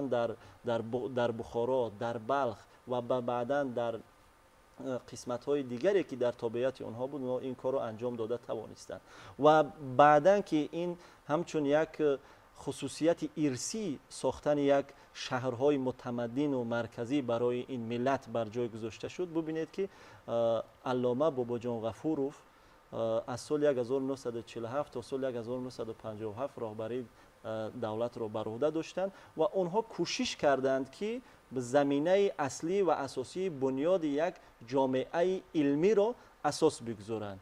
اگر 14 فوریه 14 اکتبر سال 1924 در این جایی که ما و شما نشستیم و شهر دوشنبه گلگل شکوفای ما و شما اساس گذاشته شده است، زمینه های بنیادی در سال 1924 اساس گذاشته شدند و سال 1953 علامه باباجان غفوروف کوشش کرد و به هدف اصلی و اساسی خود رسیده توانست و اکادمی ملی علم ها و بعدا دانشگاه ملی و دانشگاه پلی‌تکنیکی را اساس گذاشته توانستند. یعنی ساختن یک جامعه مدرن، یک شهر متمرکز، زمینه های بنیادی را عالمان ما، دانشمندان ما کوشش کردند که اساس آن را بگذارند و باید ذکر کنم که اصلا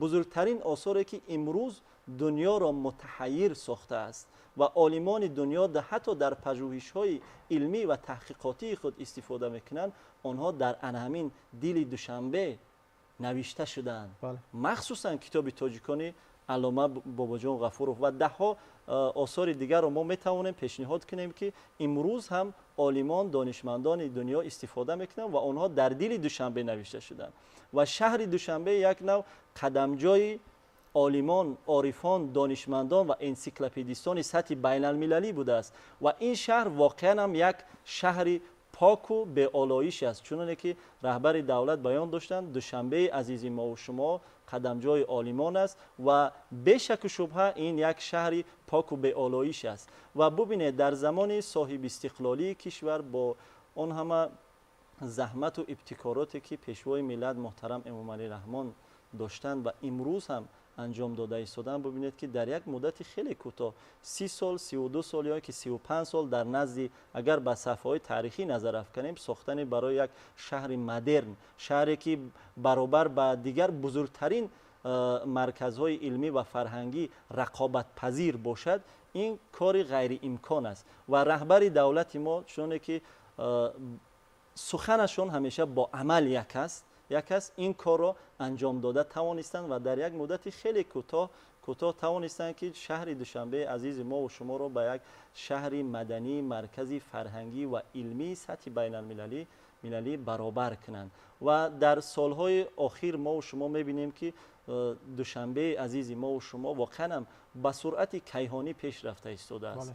بناهای خیلی هم محتشم ساخته شده ایستادند و باید ذکر کنم که با کار و پیکارهای جوان واقعا هم هوشمند و دانشمند و فرهیخته رئیس شهر دوشنبه محترم رستم امام علی توانستیم که یک قطار انشاءات های فرهنگی سطح بین المللی را به استفاده بدهیم و مخصوصا باید ذکر کرد که کتابخانه ملی که گنجینه تمدن اخلاق و علم بشری در آنجا خواب است و گذشته از این آثارخانه ملی که میتوان تاریخ این ملت را یک ورقگردان کرد و گنجینه بزرگترین آثار فرهنگی ما در اونجا گرد آورده شده است و باید ذکر کنم که در ردیف اینها مجموعه استقلال که واقعا هم در تاریخ نظام شهرسازی ما صحیفه نو رو ورق زده توانست و این انامین بزرگترین مجمع است و وقتی که سیاحان به شهر عزیز ما و شما میآیند و ما هم اونها رو بعضا همراهی میکنیم، اونها حتما از صفحه‌های اجتماعی اینترنتی میبینند و به شهر عزیز ما میآیند و اونها اصرار میکنند که تا اونها رو به کتابخانه ملی، آثارخانه ملی و بعضی از موضوعهای فرهنگی و علمی ما اونها رو سفربر میکنیم و اونها با یک خاطرات نیک به وطن خود برمیگردند. و باید ذکر کنم که سال 2021 اصلا یک سال بسیار هم خاطرمان بود در تاریخ شهر دوشنبه، چون شهر دوشنبه پایتخت عزیز ما و شما، پایتخت فرهنگی اتحاد بار اول اعلام کرده شد و از 23 دولت در اینجا زیایان، عالمان، دانشمندان و خبرنگاران سطح بین المللی به دوشنبه عزیز ما و شما آمدند. آنها در صفحه های اجتماعی، صفحه های مجازی، حتی مقاله های علمی را از تاریخ شهرسازی بزرگان ما، نخبگان این ملت انتشار کردند و فکر میکنم که بار دیگر در جامعه بین المللی ثابت شد که شهر دوشنبه واقعا هم یک شهر امن است، شهر صلح است، شهر آزادی است و برای هر شبه که ما در آزادی و استقلال زندگی میکنیم در دل دوشنبه که شهر دوشنبه این به قول دل تاجیکستان محسوب می شود، برای هر یک شبش، برای هر یک ساعتش رهبر دولت ما، فرزند فرزانه ملت تاجیک، شخصی که واقعا هم از تبار نور، خرد و آزادی است، او قهرمان این ملت است و من فکر میکنم که سالها میگذرد، 100 سالها میگذرد، عصرها میگذرد، اما اسم این ابرمرد عرصه سیاست و این مردی که واقعا هم شهرساز است،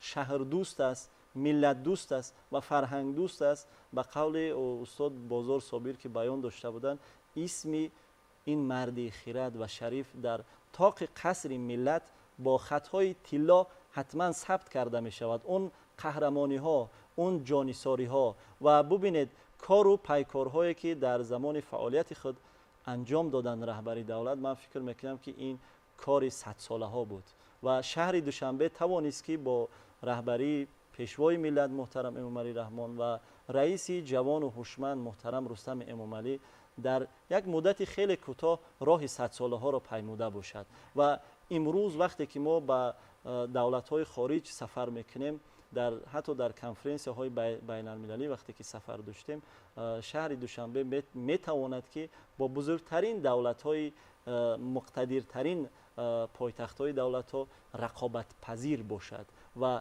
هم در سمت علم، معارف و فرهنگ پیشگام و پیشتاز است و مورد حتی امروز هم رقابت پذیر هست.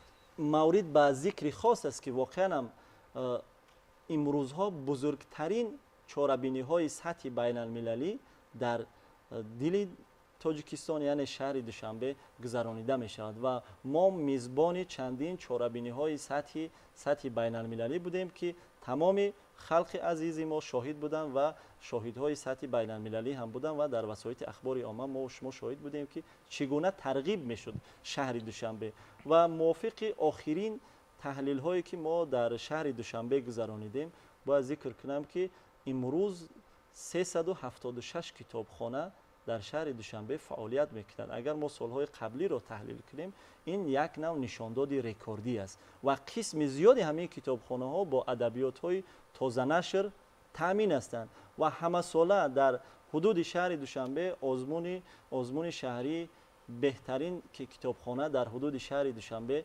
گذرانیده می شود و حتی کتابخانه ها چنان تبلیغ است، چنان تشویق هستند در سمت علم و معارف و فرهنگ، حتی کتابخانه های عائلوی چنان ساخته شدند که بزرگترین آثار در اونجا محفوظ است و من فکر میکنم که این همه پیشروی ها، این همه سازندگی هایی که با چشم میبینیم، یعنی چیزی هستند، سازندگی های هستند که در پیش نظر ما و شما شده ایستادند، یعنی این را ما با چشم سر میبینیم، با دل میشنویم و این واقعیت روزگار ما است و احسن به رهبریت عالی کشور برای ساختن چنین یک شهر زیبا و دلربا.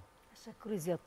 واقعا اینجا شما از سخنان استاد بازار صابر یادآور شده در مورد جان‌نثاری های پیشوای معظم ملت و باید بگویم که اینجا یک گروه دختران هستند با عنوان انسمبل چمن فیلارمونیای دولتی که یک شعر را از استاد بازار صابر در وصف دوشنبه اینجا میخوانند. با هم تماشا میکنیم، گوش میکنیم و بعدا برنامه را ادامه میدیم. مرحبا.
آفرین واقعا هم هر کجایی که نرویم چشم از دوشنبه دور نمی شود و همیشه بو و ماشوم دوشنبه شهر نازنین همیشه در خاطر است و در دل و دیده ما احساس می شود. میخواستیم که صحبت را شکرانه عبادزاده ادامه داده باشند چون ما میدونیم که اشتراکچی فعال آزمون فروغ سپیدانای کتاب هستند و چندین سال در این آزمون شرکت کردند و شاهدی اون موفقیت و مظفریت های همسالان خود هم شدند چون خسته نمیشوند و همیشه میخواهند که در این گونه آزمون هایی که از جانب پیشوای معظم ملت دایر میشوند اشتراک کنند و تا سطح جمهوری بروند. تشکر زیاد. شهر عشق و شهر بخت و شهر عشق و شهر بخت و شهر ارمانم دوشنبه. آفرین. خلق تاجیک از دوره‌های قدیم و در تاریخ چندین هزار ساله خود شهرهای بنیاد کردند که باعث توجه عالمیان را به خود جلب کردن گشته است. همین است که دوشنبه این یکی از میراثدار آنهاست. خلق تاجیک با تمام سنت‌های شهرداری، با تمام همین خودشناسی و خودآگاهی خیش توانست که کلاه‌های بلندترین مراد را طی سازد.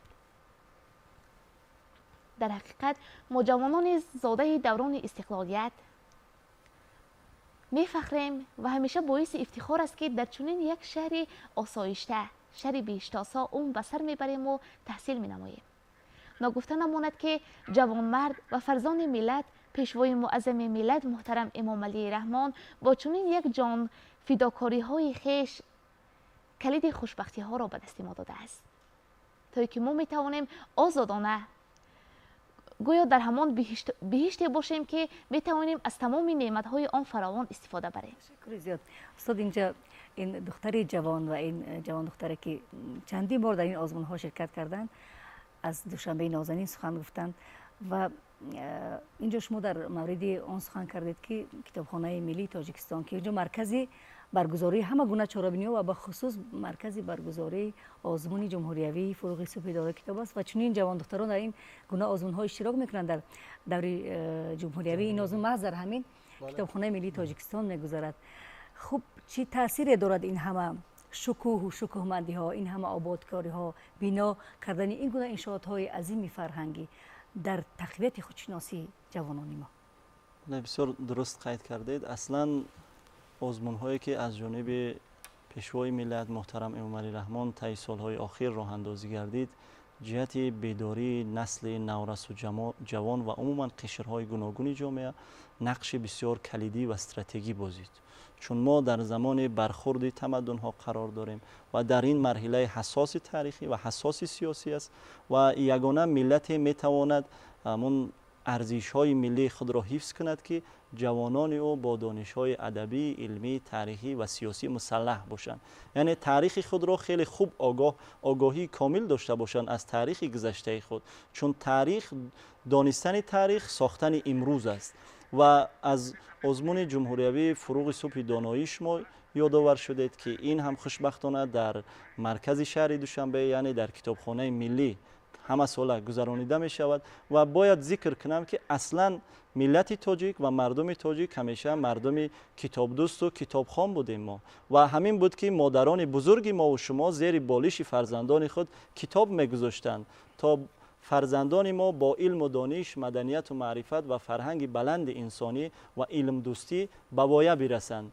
و باید ذکر کنم که ابو علی ابن سینا به عوض اونه که شاه را تبابت کرد از او خواست تا به کتابخانه بیت الحکمه یا که سوانح الحکمه وارد شود و این همه شواهدهای تاریخی از اون دلالت میکنند که این ملت واقعا ملت کتاب دوست و کتابخوان است. و بالاتر شما ذکر کردید که جوانان ما زیاد به این آزمون شوق و رغبت خیلی زیاد دارند و خودی من هم شاهد حال بودم و در هیئت حکمان حضور داشتیم در بعضی از این آزمون ها و خوشبختی آور و خرسند کننده اون بود که بعضی جوانان ما تا 1000 کتاب و از 1000 کتاب زیادتر را مطالعه کردند و درباره این کتاب ها مفصل بیان کرده می توانند اندیشه های خود را و حتی آنها می توانند که کتاب بنویسند، شعر بنویسند و این از آن دلالت می کند که واقعا ما می توانیم که یک نسل بسیار هم هوشمند، دانشمند و برومند را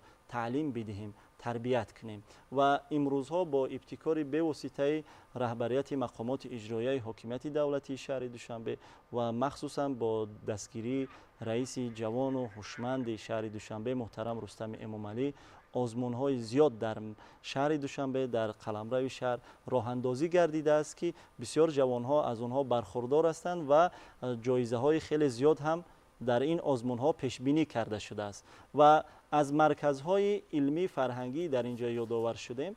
اصلا شهر دوشنبه طی سالهای اخیر توانسته است که بزرگترین مرکزهای علمی فرهنگی را ساخته به استفاده بدهد و جوانان ما همه روزه از کتابخانه ها می توانند که استفاده کنند و مخصوصا باید ذکر کنم که از کتابخانه شهری استاد ابوالقاسم لاهوتی که طی 100 سال فعالیت میکند این کتابخانه و در تابعیت مقامات اجرایی حاکمیت دولتی شهر دوشنبه قرار دارد و بزرگترین آثار در اینجا محفوظ است و همه روزه جوانان ما از مقیاس شهر دوشنبه و عموما جمهوری تاجیکستان از این کتابخانه استفاده میکنند و من فکر میکنم که واقعا با همش کشاده شدن این همه بارگاه های علمی و فرهنگی در شهر دوشنبه می توانیم که یک نسل هوشمند، برومند و زیایان اصیل را تربیت کرده باشیم. بسیار سپاس میکنیم به استاد عزیز عبدالولی عبدالرحمن زاده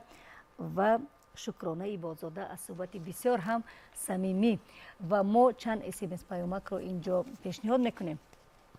خب تشکر بار دیگر خوش آمدید. اینجا از ساکنان شهر و ناحیه های جمهوری تاجیکستان SMS پیامک اومده از بیننده های ارجمند و این لحظه من як ба шумо пешниҳод хоҳам кард.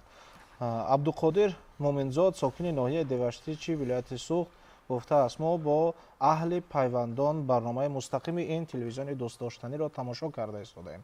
шаҳри душанбе бениҳоят зебо гаштааст ки мо тариқи оинаи нилгун мебинем. ин қадар гулҳои зебо. ташаккури худро ба раиси шаҳри душанбе муҳтарам рустами эмомалӣ баён менамоям ки душанберо ба гулистони ҳақиқӣ табдил додааст. хуб одинаев комрон сокини шаҳри кӯлоб чунин гуфтааст ки айни ҳол мо телевизиони тоҷикистонро бо меҳмони хориҷӣ тамошо намуда истодаем. ин барнома бисёр ҷолиб аст ки аз пешрафти шаҳри душанбе қисса мекунад.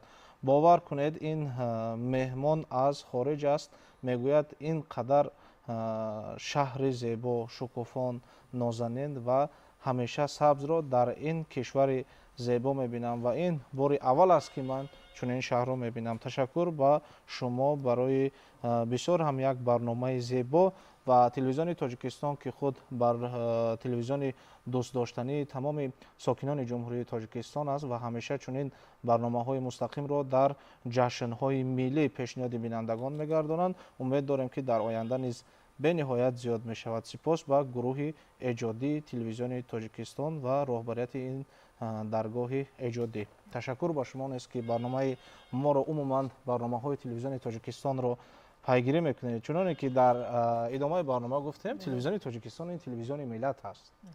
ҳамагон тавассути ин телевизион метавонанд аз дилхоҳ самт, аз дилхоҳ мафкуравие ки инсон барои тақдирсозии худ амалӣ мекунад баҳравар бигардад. хуб меҳринисо муъминова сокини ноҳияи рашт аз номи худам мардуми тоҷикистонро ба рӯзи пойтахт табрик менамоям ва чунин гуфтаниам ки аҷаб шаҳри дилорои душанбе, хаёлам зеби дунёи душанбе. чун ҳафтаи сеюми моҳи апрел ҳамасола дар ҷумҳурии тоҷикистон рӯзи пойтахт таҷлил мегардад, чун ҳар рӯз барои мо ид аст.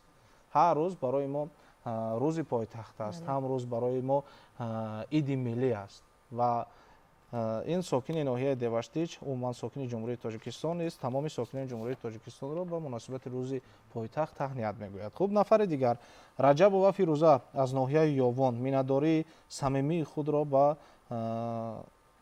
телевизиони маҳбуби тоҷик, телевизиони тоҷикистон мерасонам ва ҳамзамон ба пешвои миллат муҳтарам эмомалӣ раҳмон низ мерасонам ки ин боргоҳи эҷодиро сохтанд ва барномаҳои ҷолибро ба бинандагон пешниҳод мекунанд ва душанбеи нозанин хеле барои сокинони ҷумҳурии тоҷикистон ва сайёҳон низ писанд аст ва аз пешрафти шаҳри душанбе бисёр шод ҳастем. хуб меликова саодат сокини шаҳри душанбе ман ҳангоме ки дар кӯчаҳои шаҳри душанбе қадам мезанам худро хушбахттарин сокини шаҳр меҳисобам. бисёр шод ва масрурам аз обод гаштани шаҳри душанбе ва рӯз то рӯз тараққӣ кардани он. хуб инҷо таҳниятҳо зиёданд бинандаҳои арҷуманд, чун барномаи мустақими телевизиони тоҷикистонро ки бахшида шудааст ба рӯзи пойтахт ҳама фикр мекунанд тамошо карда истоданд ва бо даст додани имконият бинандаҳои арҷуманд мо таҳниятҳои дигарро ба шумо пешниҳод хоҳем кард. воқеан ва мо ин лаҳза имкон дорем ки як гузоришеро аз роҳсозӣ ва роҳкушоӣ пешниҳод карда бошем. марамат.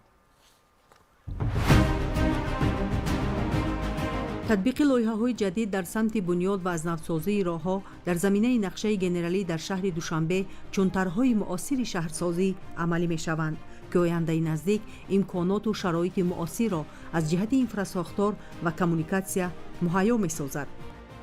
бо мақсади беҳбудӣ бахшидан ба вазъи роҳҳои пойтахти кишвар ҳукумати ҷумҳурии тоҷикистон аз навсозии роҳи душанбе ваҳдат, таҷдиди қитъаи роҳ аз бозори корвон то шоҳроҳи душанбе бохтар, инчунин дар доираи лоиҳаи беҳтар намудани ҳолати роҳи минтақавии душанбе турсунзода барқарорсозии қитъаи роҳро аз чорроҳаи хиёбони абуалӣ ибни сино то дарвозаи ғарбии шаҳри душанбе бо сифати баланд ба анҷом расонид.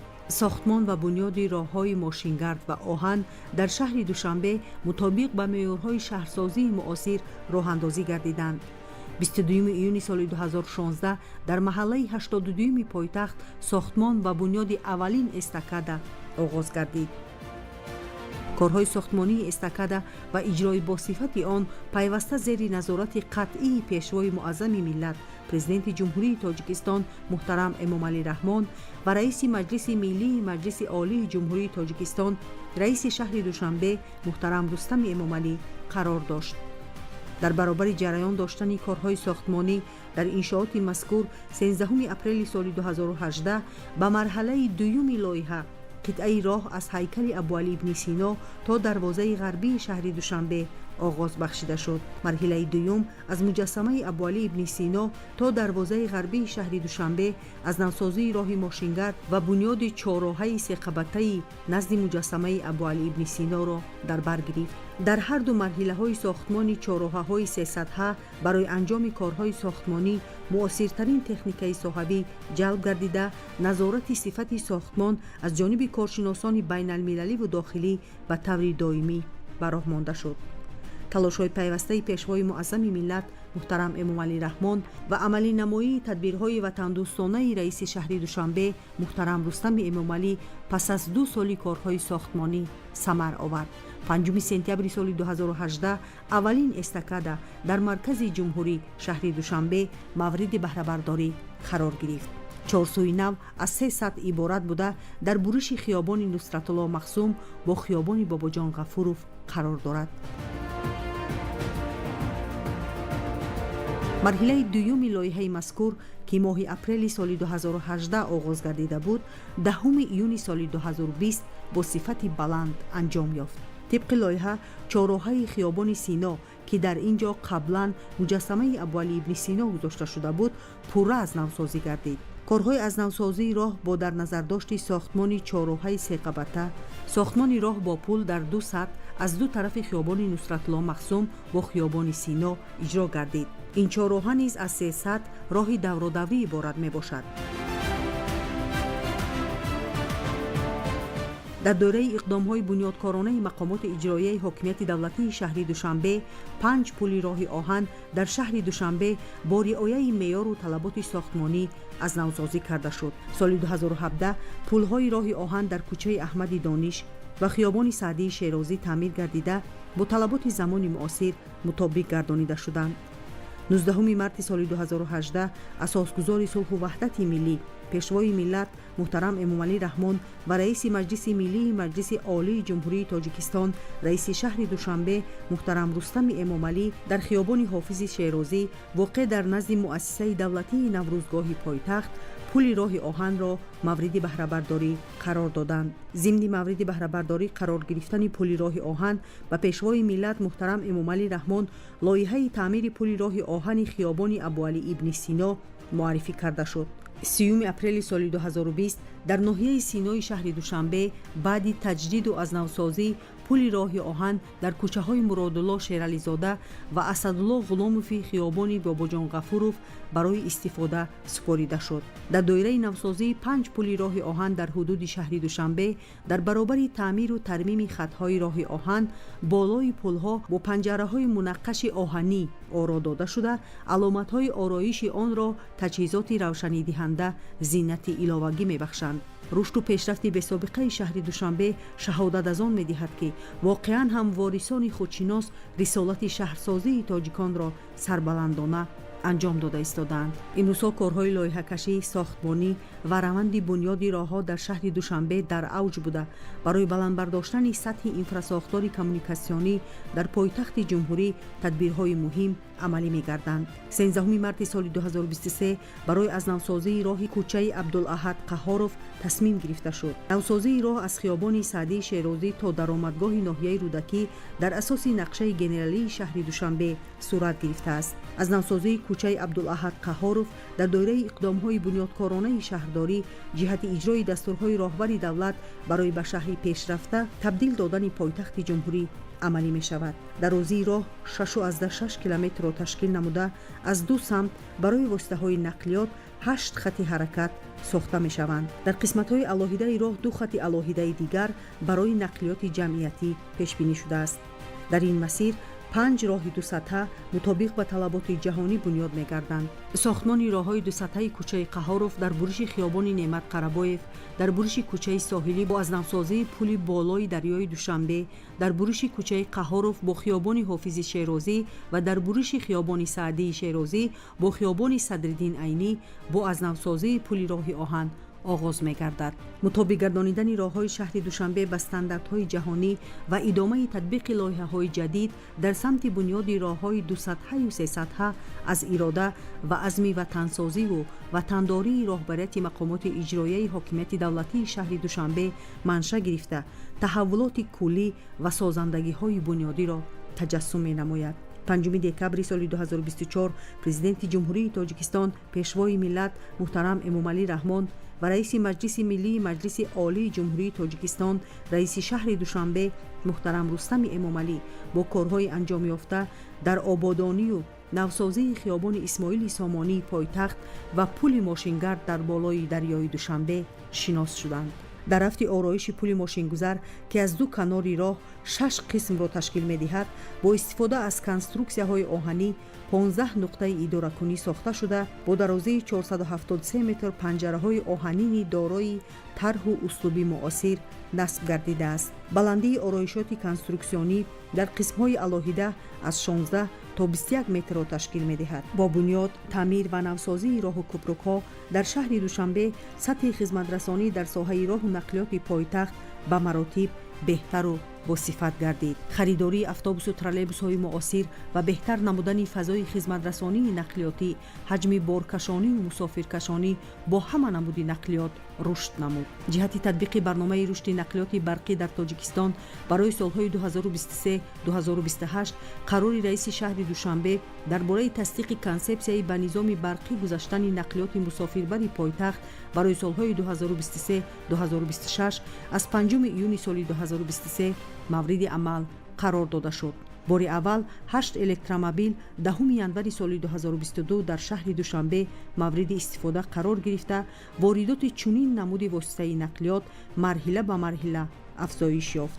مشاهده‌ها نشان دادند که نقطه‌های پرکنی ذخیره برق نیز در مرحله‌های معین در پارک‌های نقلیاتی زیاد کرده شدند. در اساس تطبیق لایحه نظام پرداخت الکترونی راهگیرا و نظارت آن در نقلیات مسافربری اتومبیلی استفاده عمومی شهر دوشنبه، پرداخت حق راهگیرا پورا به شکل پرداخت غیر نقدی توسط کارت‌های نقلیاتی الکترونی راه‌اندازی گردیده است. امروزها در فضای شهر دوشنبه اندیشه سالار تاجیکان، شادی استقلال و نشاط وحدت و همبستگی تنتنه دارد. تازه‌کاری‌ها و نظام شهرسازی آغاز کار بوده با تکیه به هدایت‌ها و راهنمایی پیشوای معظم ملت محترم امامعلی رحمان و رئیس شهر دوشنبه محترم رستم امامعلی پایتخت جمهوری به مکان متحد سازنده تمدن‌ها تبدیل خواهد یافت.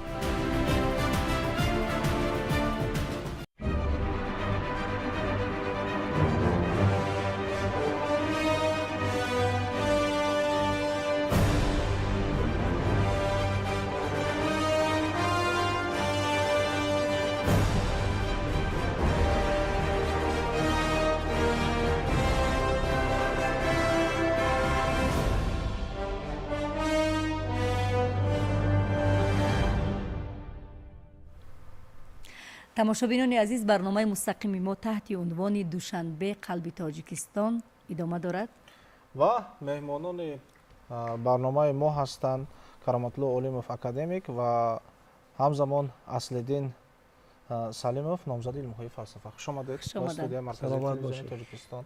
устоди азизу гиромӣ, ин ҳама шукуфоӣ ва ин ҳама шукӯҳ шоне ки имрӯз мо соҳиб ҳастем ва дар тоҷикистони соҳиби истиқлол дар душанбеи нозанин мебинем, ин ҳама самараи ободиву озодиву шукуфоӣ ва амнияти тоҷикистони азиз аст. хуб, аз ин мехостем шумо суҳбат карда бошед.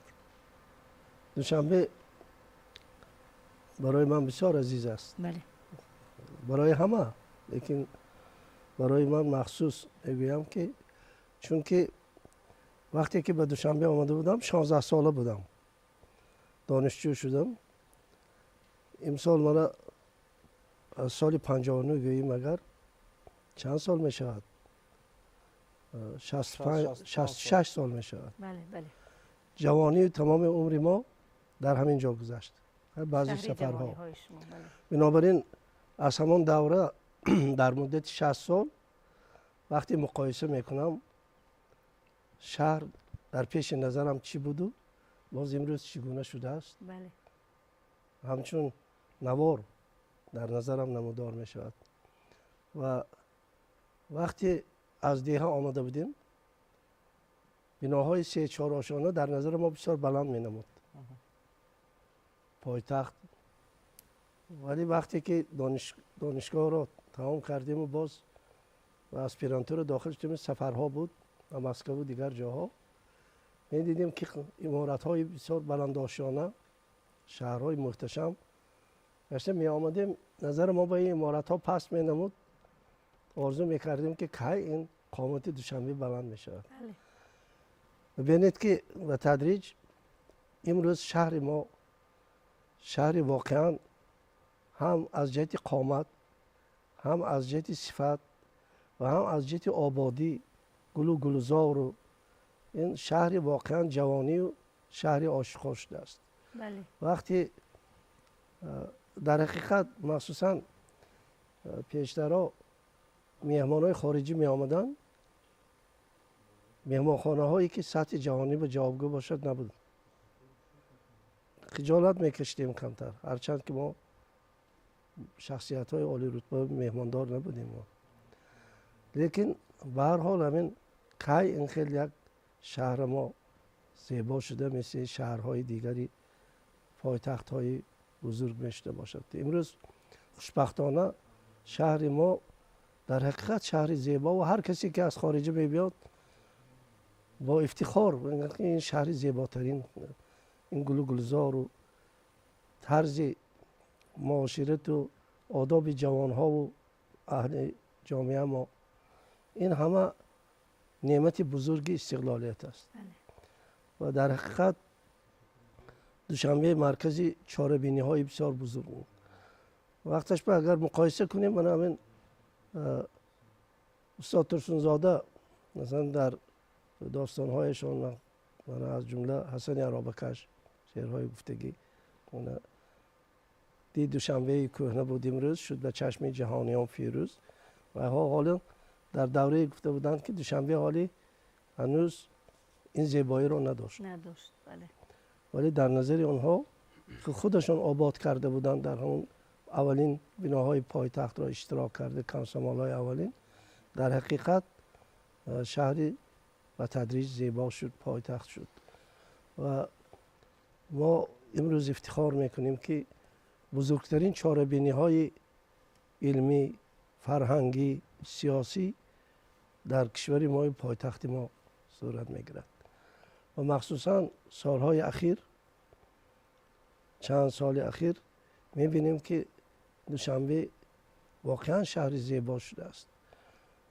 گلگشت هایش رو میبینید. وقتی همین خیابان رودکی در مابین گلگشت دارد، اما وقتایی که ما جوان بودیم از همین گلگشت بزرگای ما میگذشتن همونجا، دیگرها جرأت نمیکردند که از همونجا راه کردن. ما از دو طرف مردم تماشا میکرد وقتی که استاد ترسونزاده، استاد باقر رحیم‌زاده، استاد حسین زاده، استاد بهاءالدین و دیگرها بزرگای ملت ما همونجا سیر و گشت میکردن، از دو طرف مردم تماشا میکردن.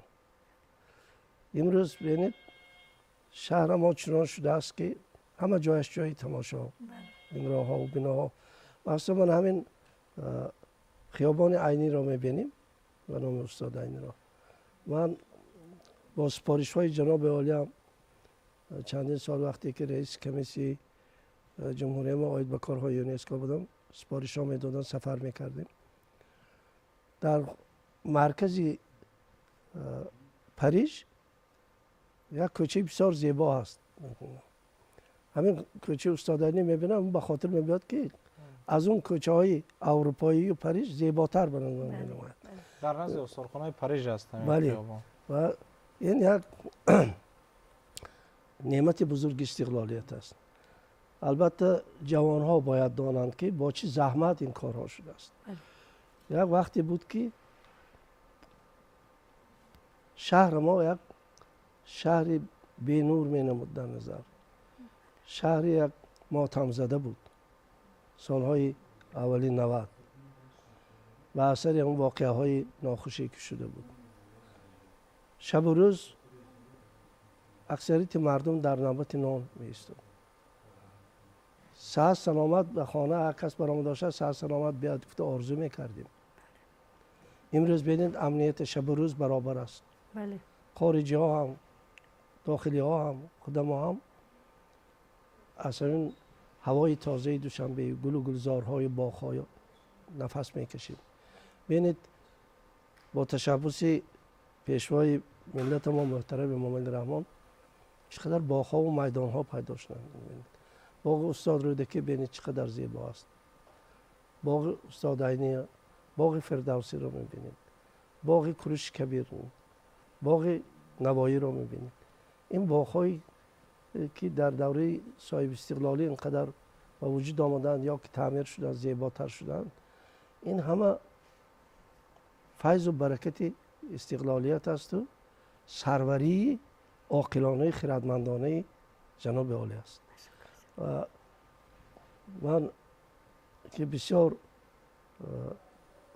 از صحبت های جناب عالی از غمخواریشان به ملت و به دولت و به شهر دوشنبه و به شهرهای دیگر با خبر هستم.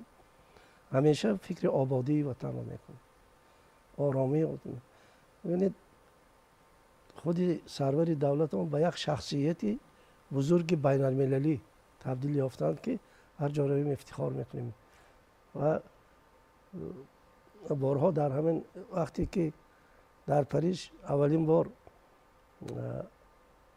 روز تاجیکستان با اشتراک پرزیدنت ما برگزار شده بود، همین دسترخوان مهمانداری پرزیدنت ما چنان یک تاثیر بین المللی پیدا کرده بود اونجا که بعد از اون هم چندین سالها اشتراک کننده ها به یاد می آوردن که چقدر این پرزیدنت عالی همت و پرزیدنت بسیار زیبا.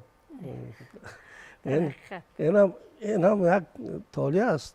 ببینید که دیگرها افتخار میکنن ما هم با این پرزیدنت ما، لیکن جهتی اساسی ترین که با زحمت های پرزیدنت و طرفداران جناب عالی صلح و وحدت در کشور ما به وجود آمد و پایدار شد. امروز من این را به اون خاطر گفته ایستادم که ما باید جوان ها مخصوصا دانند که راهی طی کرده ما حتی در دوره استقلال دولتی چگونه بود، چه مشکلی ها داشت و این از هیچ چیز چنین آبادی، چنین شهر، چنین منظره های زیبا را به وجود آوردن. این نتیجه کوشش های فداکارانه فرزندهای وطن دوست و وطن پروری کشور ما با سروری شخصیت بزرگی بین المللی ما پرزیدنت ما محترم امام علی رحمان است. ما باید این را قدر کنیم، همیشه در یاد داشته باشیم.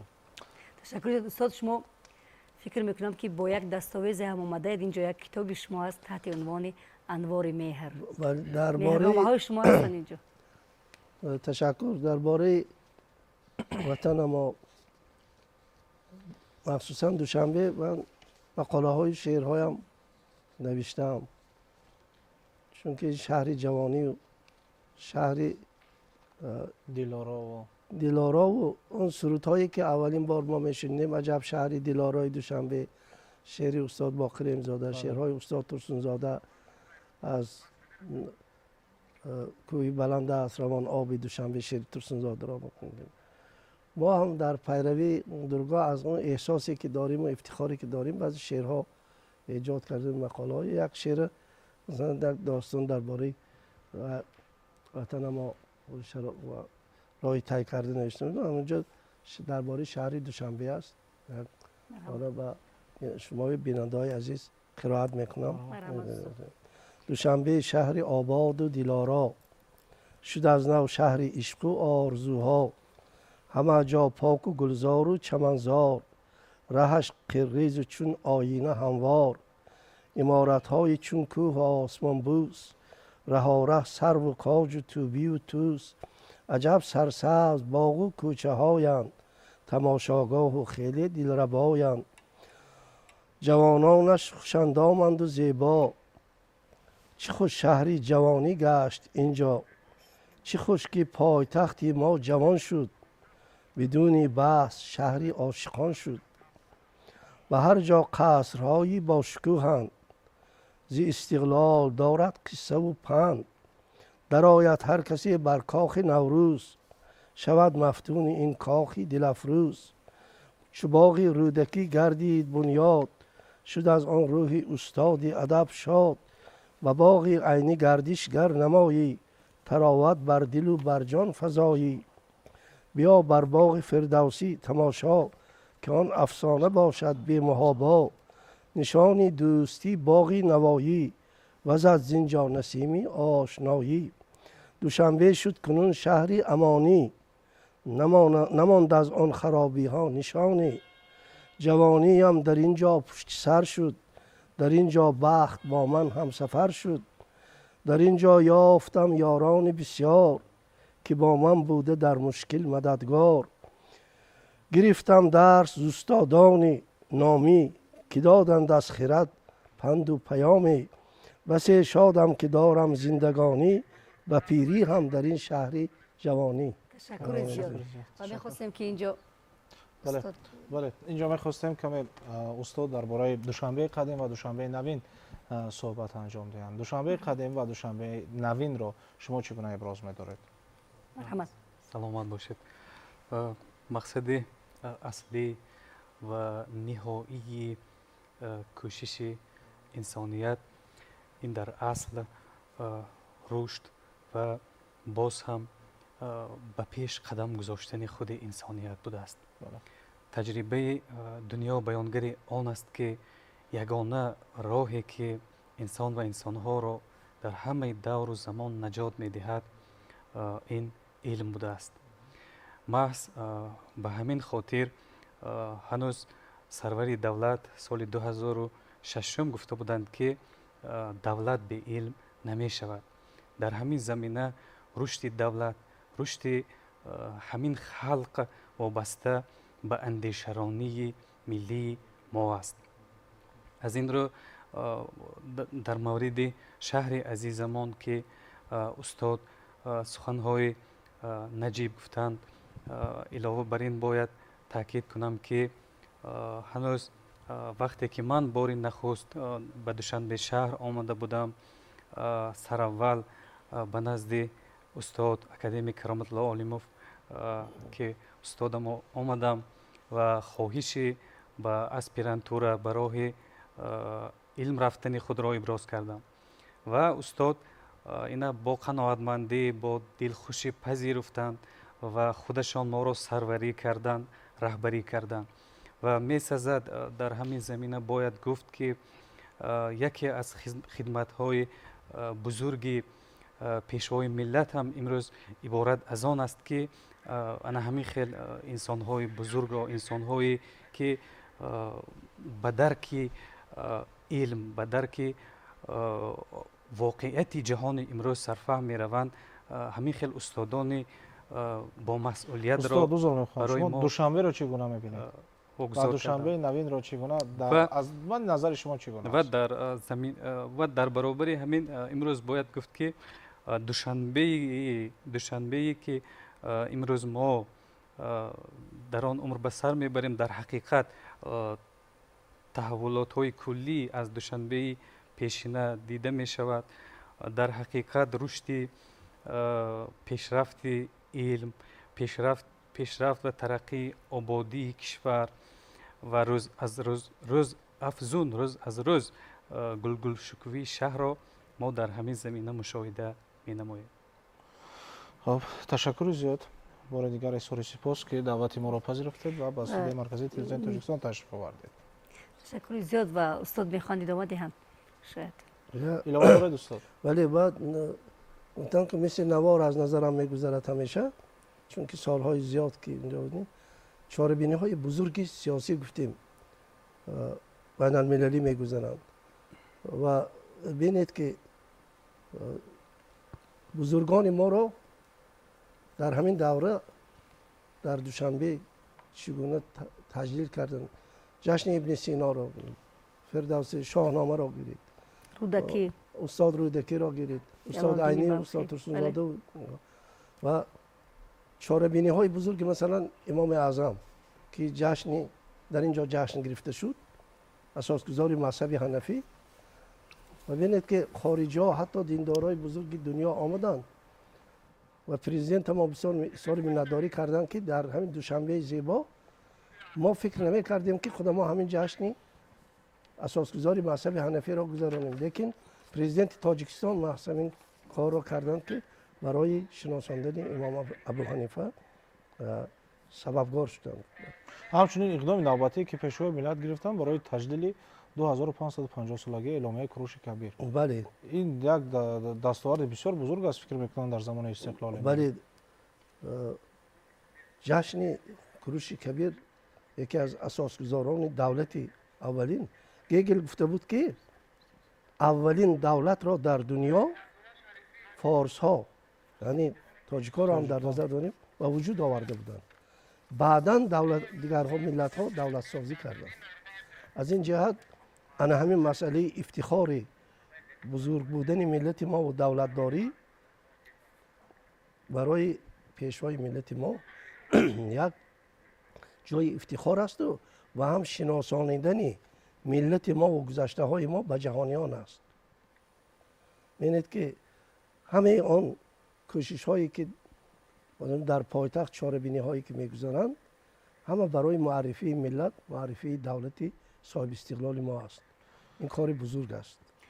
تشکر زیاد و این لحظه ما اظهار سپاس میکنیم با استاد عزیز و این لحظه کارگردان خواهش میکنم که یک سرود زیبا و دلنشینی هست که حالا ما پیشکش میکنیم و بعداً ادامه میدهیم. مرحمت.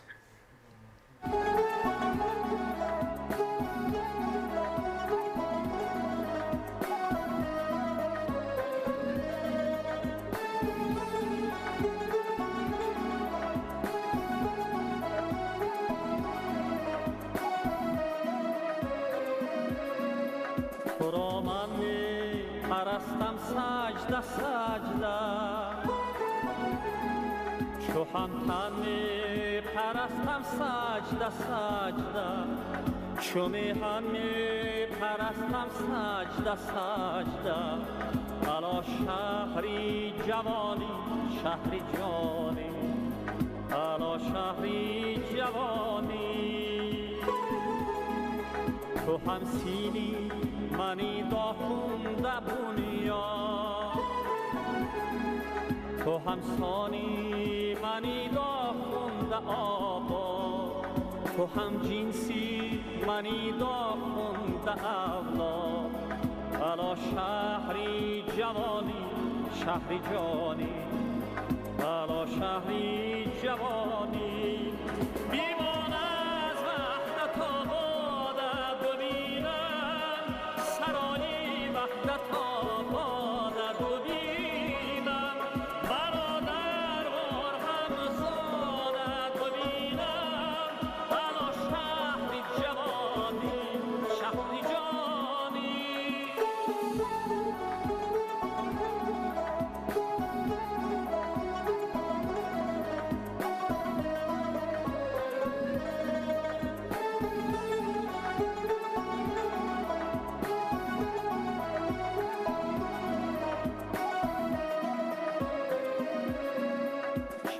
کنارستانت از من روسته روسته کنارستانت از من رسته رسته کنارستانت از من جسته جسته الا شهری جوانی شهری جانی الا شهری جوانی حکیمی پنج رودی تو بیناست سمرقند و بخارایی تو اینجاست که دیواری بخارایی تو برپاست الا شهری جوانی شهری جانی الا شهری جوانی بیمان از وحدت آبادت ببینم سرای وحدت آبادت ببینم برادر و همزادت ببینم الا شهری جوانی شهری جانی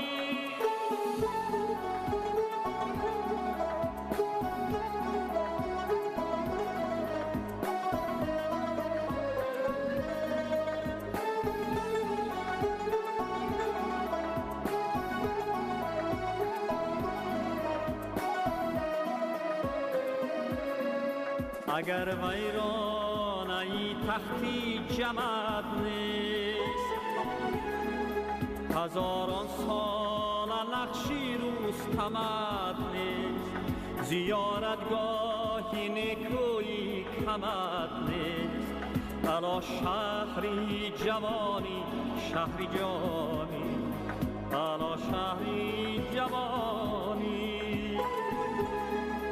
تو در پشتی سر و در جبهه عینی و مثل سنگر در لوح عینی و تاریخی تو چون سر لوح عینی الا شهری جوانی شهری جانی الا شهری جوانی بیمان از وحدت آبادت ببینم سرای وحدت آبادت ببینم برادر و همزادت ببینم الا شهری جوانی شهری جانی برادر و همزادت ببینم الا شهری جوانی شهری جانی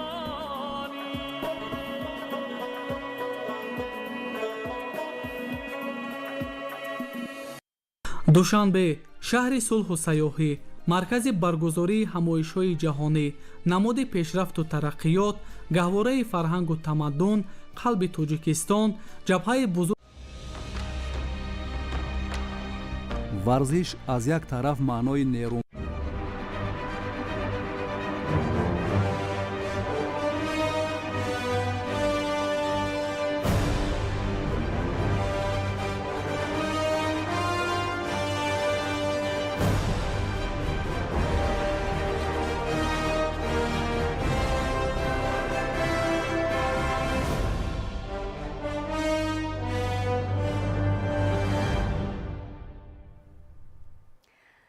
душанбе қалби тоҷикистон чунин унвон дорад барномаи мустақими мо ки тариқи телевизиони тоҷикистон идома дорад. бале бинандагони гиромӣ чӣ тавре ки ҳамаи шумо шоҳид ҳастед ба унвони барномаи мо саволу дархостҳо хеле зиёд омада истоданд аммо вақти ҷудо гардида ба барномаи мустақими мо хеле кам мондааст мо мутаассифона наметавонем ба саволу дархостҳои шумо пешниҳод гардонем ва дар бо даст омадани имконият дар нашрҳои дигари барномаҳои мустақиме ки вобаста ба ҷашнҳои миллӣ баргузор мегардад мо ҳатман ба саволу дархостҳои шумо пешниҳод хоҳем дод. хуб инҷо суҳбатамонро идома медиҳем устод. мегуфтед ки саҳми президенти ҷумҳурии тоҷикистон пешвои миллат муҳтарам эмомалӣ раҳмон ва шаҳрдори ҷавони шаҳри душанбе муҳтарам рустами эмомалӣ дар ободию осоиштагӣ ва рушду нумӯи тоҷикистон хосатан шаҳри душанбе чӣ гуна арзёбӣ мегардад? ҳамаи пешрафтҳое ки дар ин давра ба вуҷуд омаданд пеш аз ҳама муҳтарам пешвои миллати мо заҳматҳои зиёд кашида шаҳрамонро обод карданд ва дар ҳақиқат пойтахти намунавӣ гардид ва албатта раисҳои гузашта ҳам саҳми мувофиқи имкониятҳои худ корҳое карда буданд, лекин баъд аз он ки محترم رئیس شهر ما رستم امام علی شهردار شدن، در حقیقت دیدی جوانی و نگاه تازه و شهر به وجود آمد. این تازگی هایی که در شهر، همه ایلومیناسی شهر هم بینیم، تماما امارت های زیبایی و شب دوشنبه چقدر زیبا است. این همه خدمت رستم امام علی است که با دید نو پایتخت را باز هم زیباتر کردند. دوشنبه شهری هم صناعتی و هم علمی فرهنگی گردید که بینید کارخانه های زیادی به وجود آمدند. این باید در همین دوره، همین سال، هر روز میبینیم که یک تازگی هست در این. و از طرف دیگر تئاتر، باغ‌های گفتیم، کتابخانه‌های ملی، جوانان میبینید سیمای جوانان همین پایتخت ما تماما تبسم و خنده و این خودش بهبودی زندگی و بخت و سعادت دوره استقلالیت و پایتخت ما است که سهم هم پرزیدنت محترم ما و هم رئیس شهر ما رستم امام علی که واقعا سرور جوان و شهر جوانی شده است.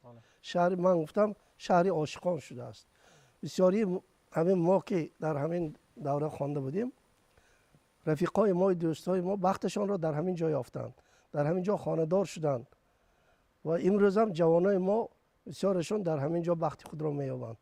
آرزو داریم که شهر ما باز هم زیباتر شود، زندگی آرام باشد، جوانا به قدر مهنت بزرگای و راهبران رسند. تشکر زیاد. اظهار سپاس میکنیم از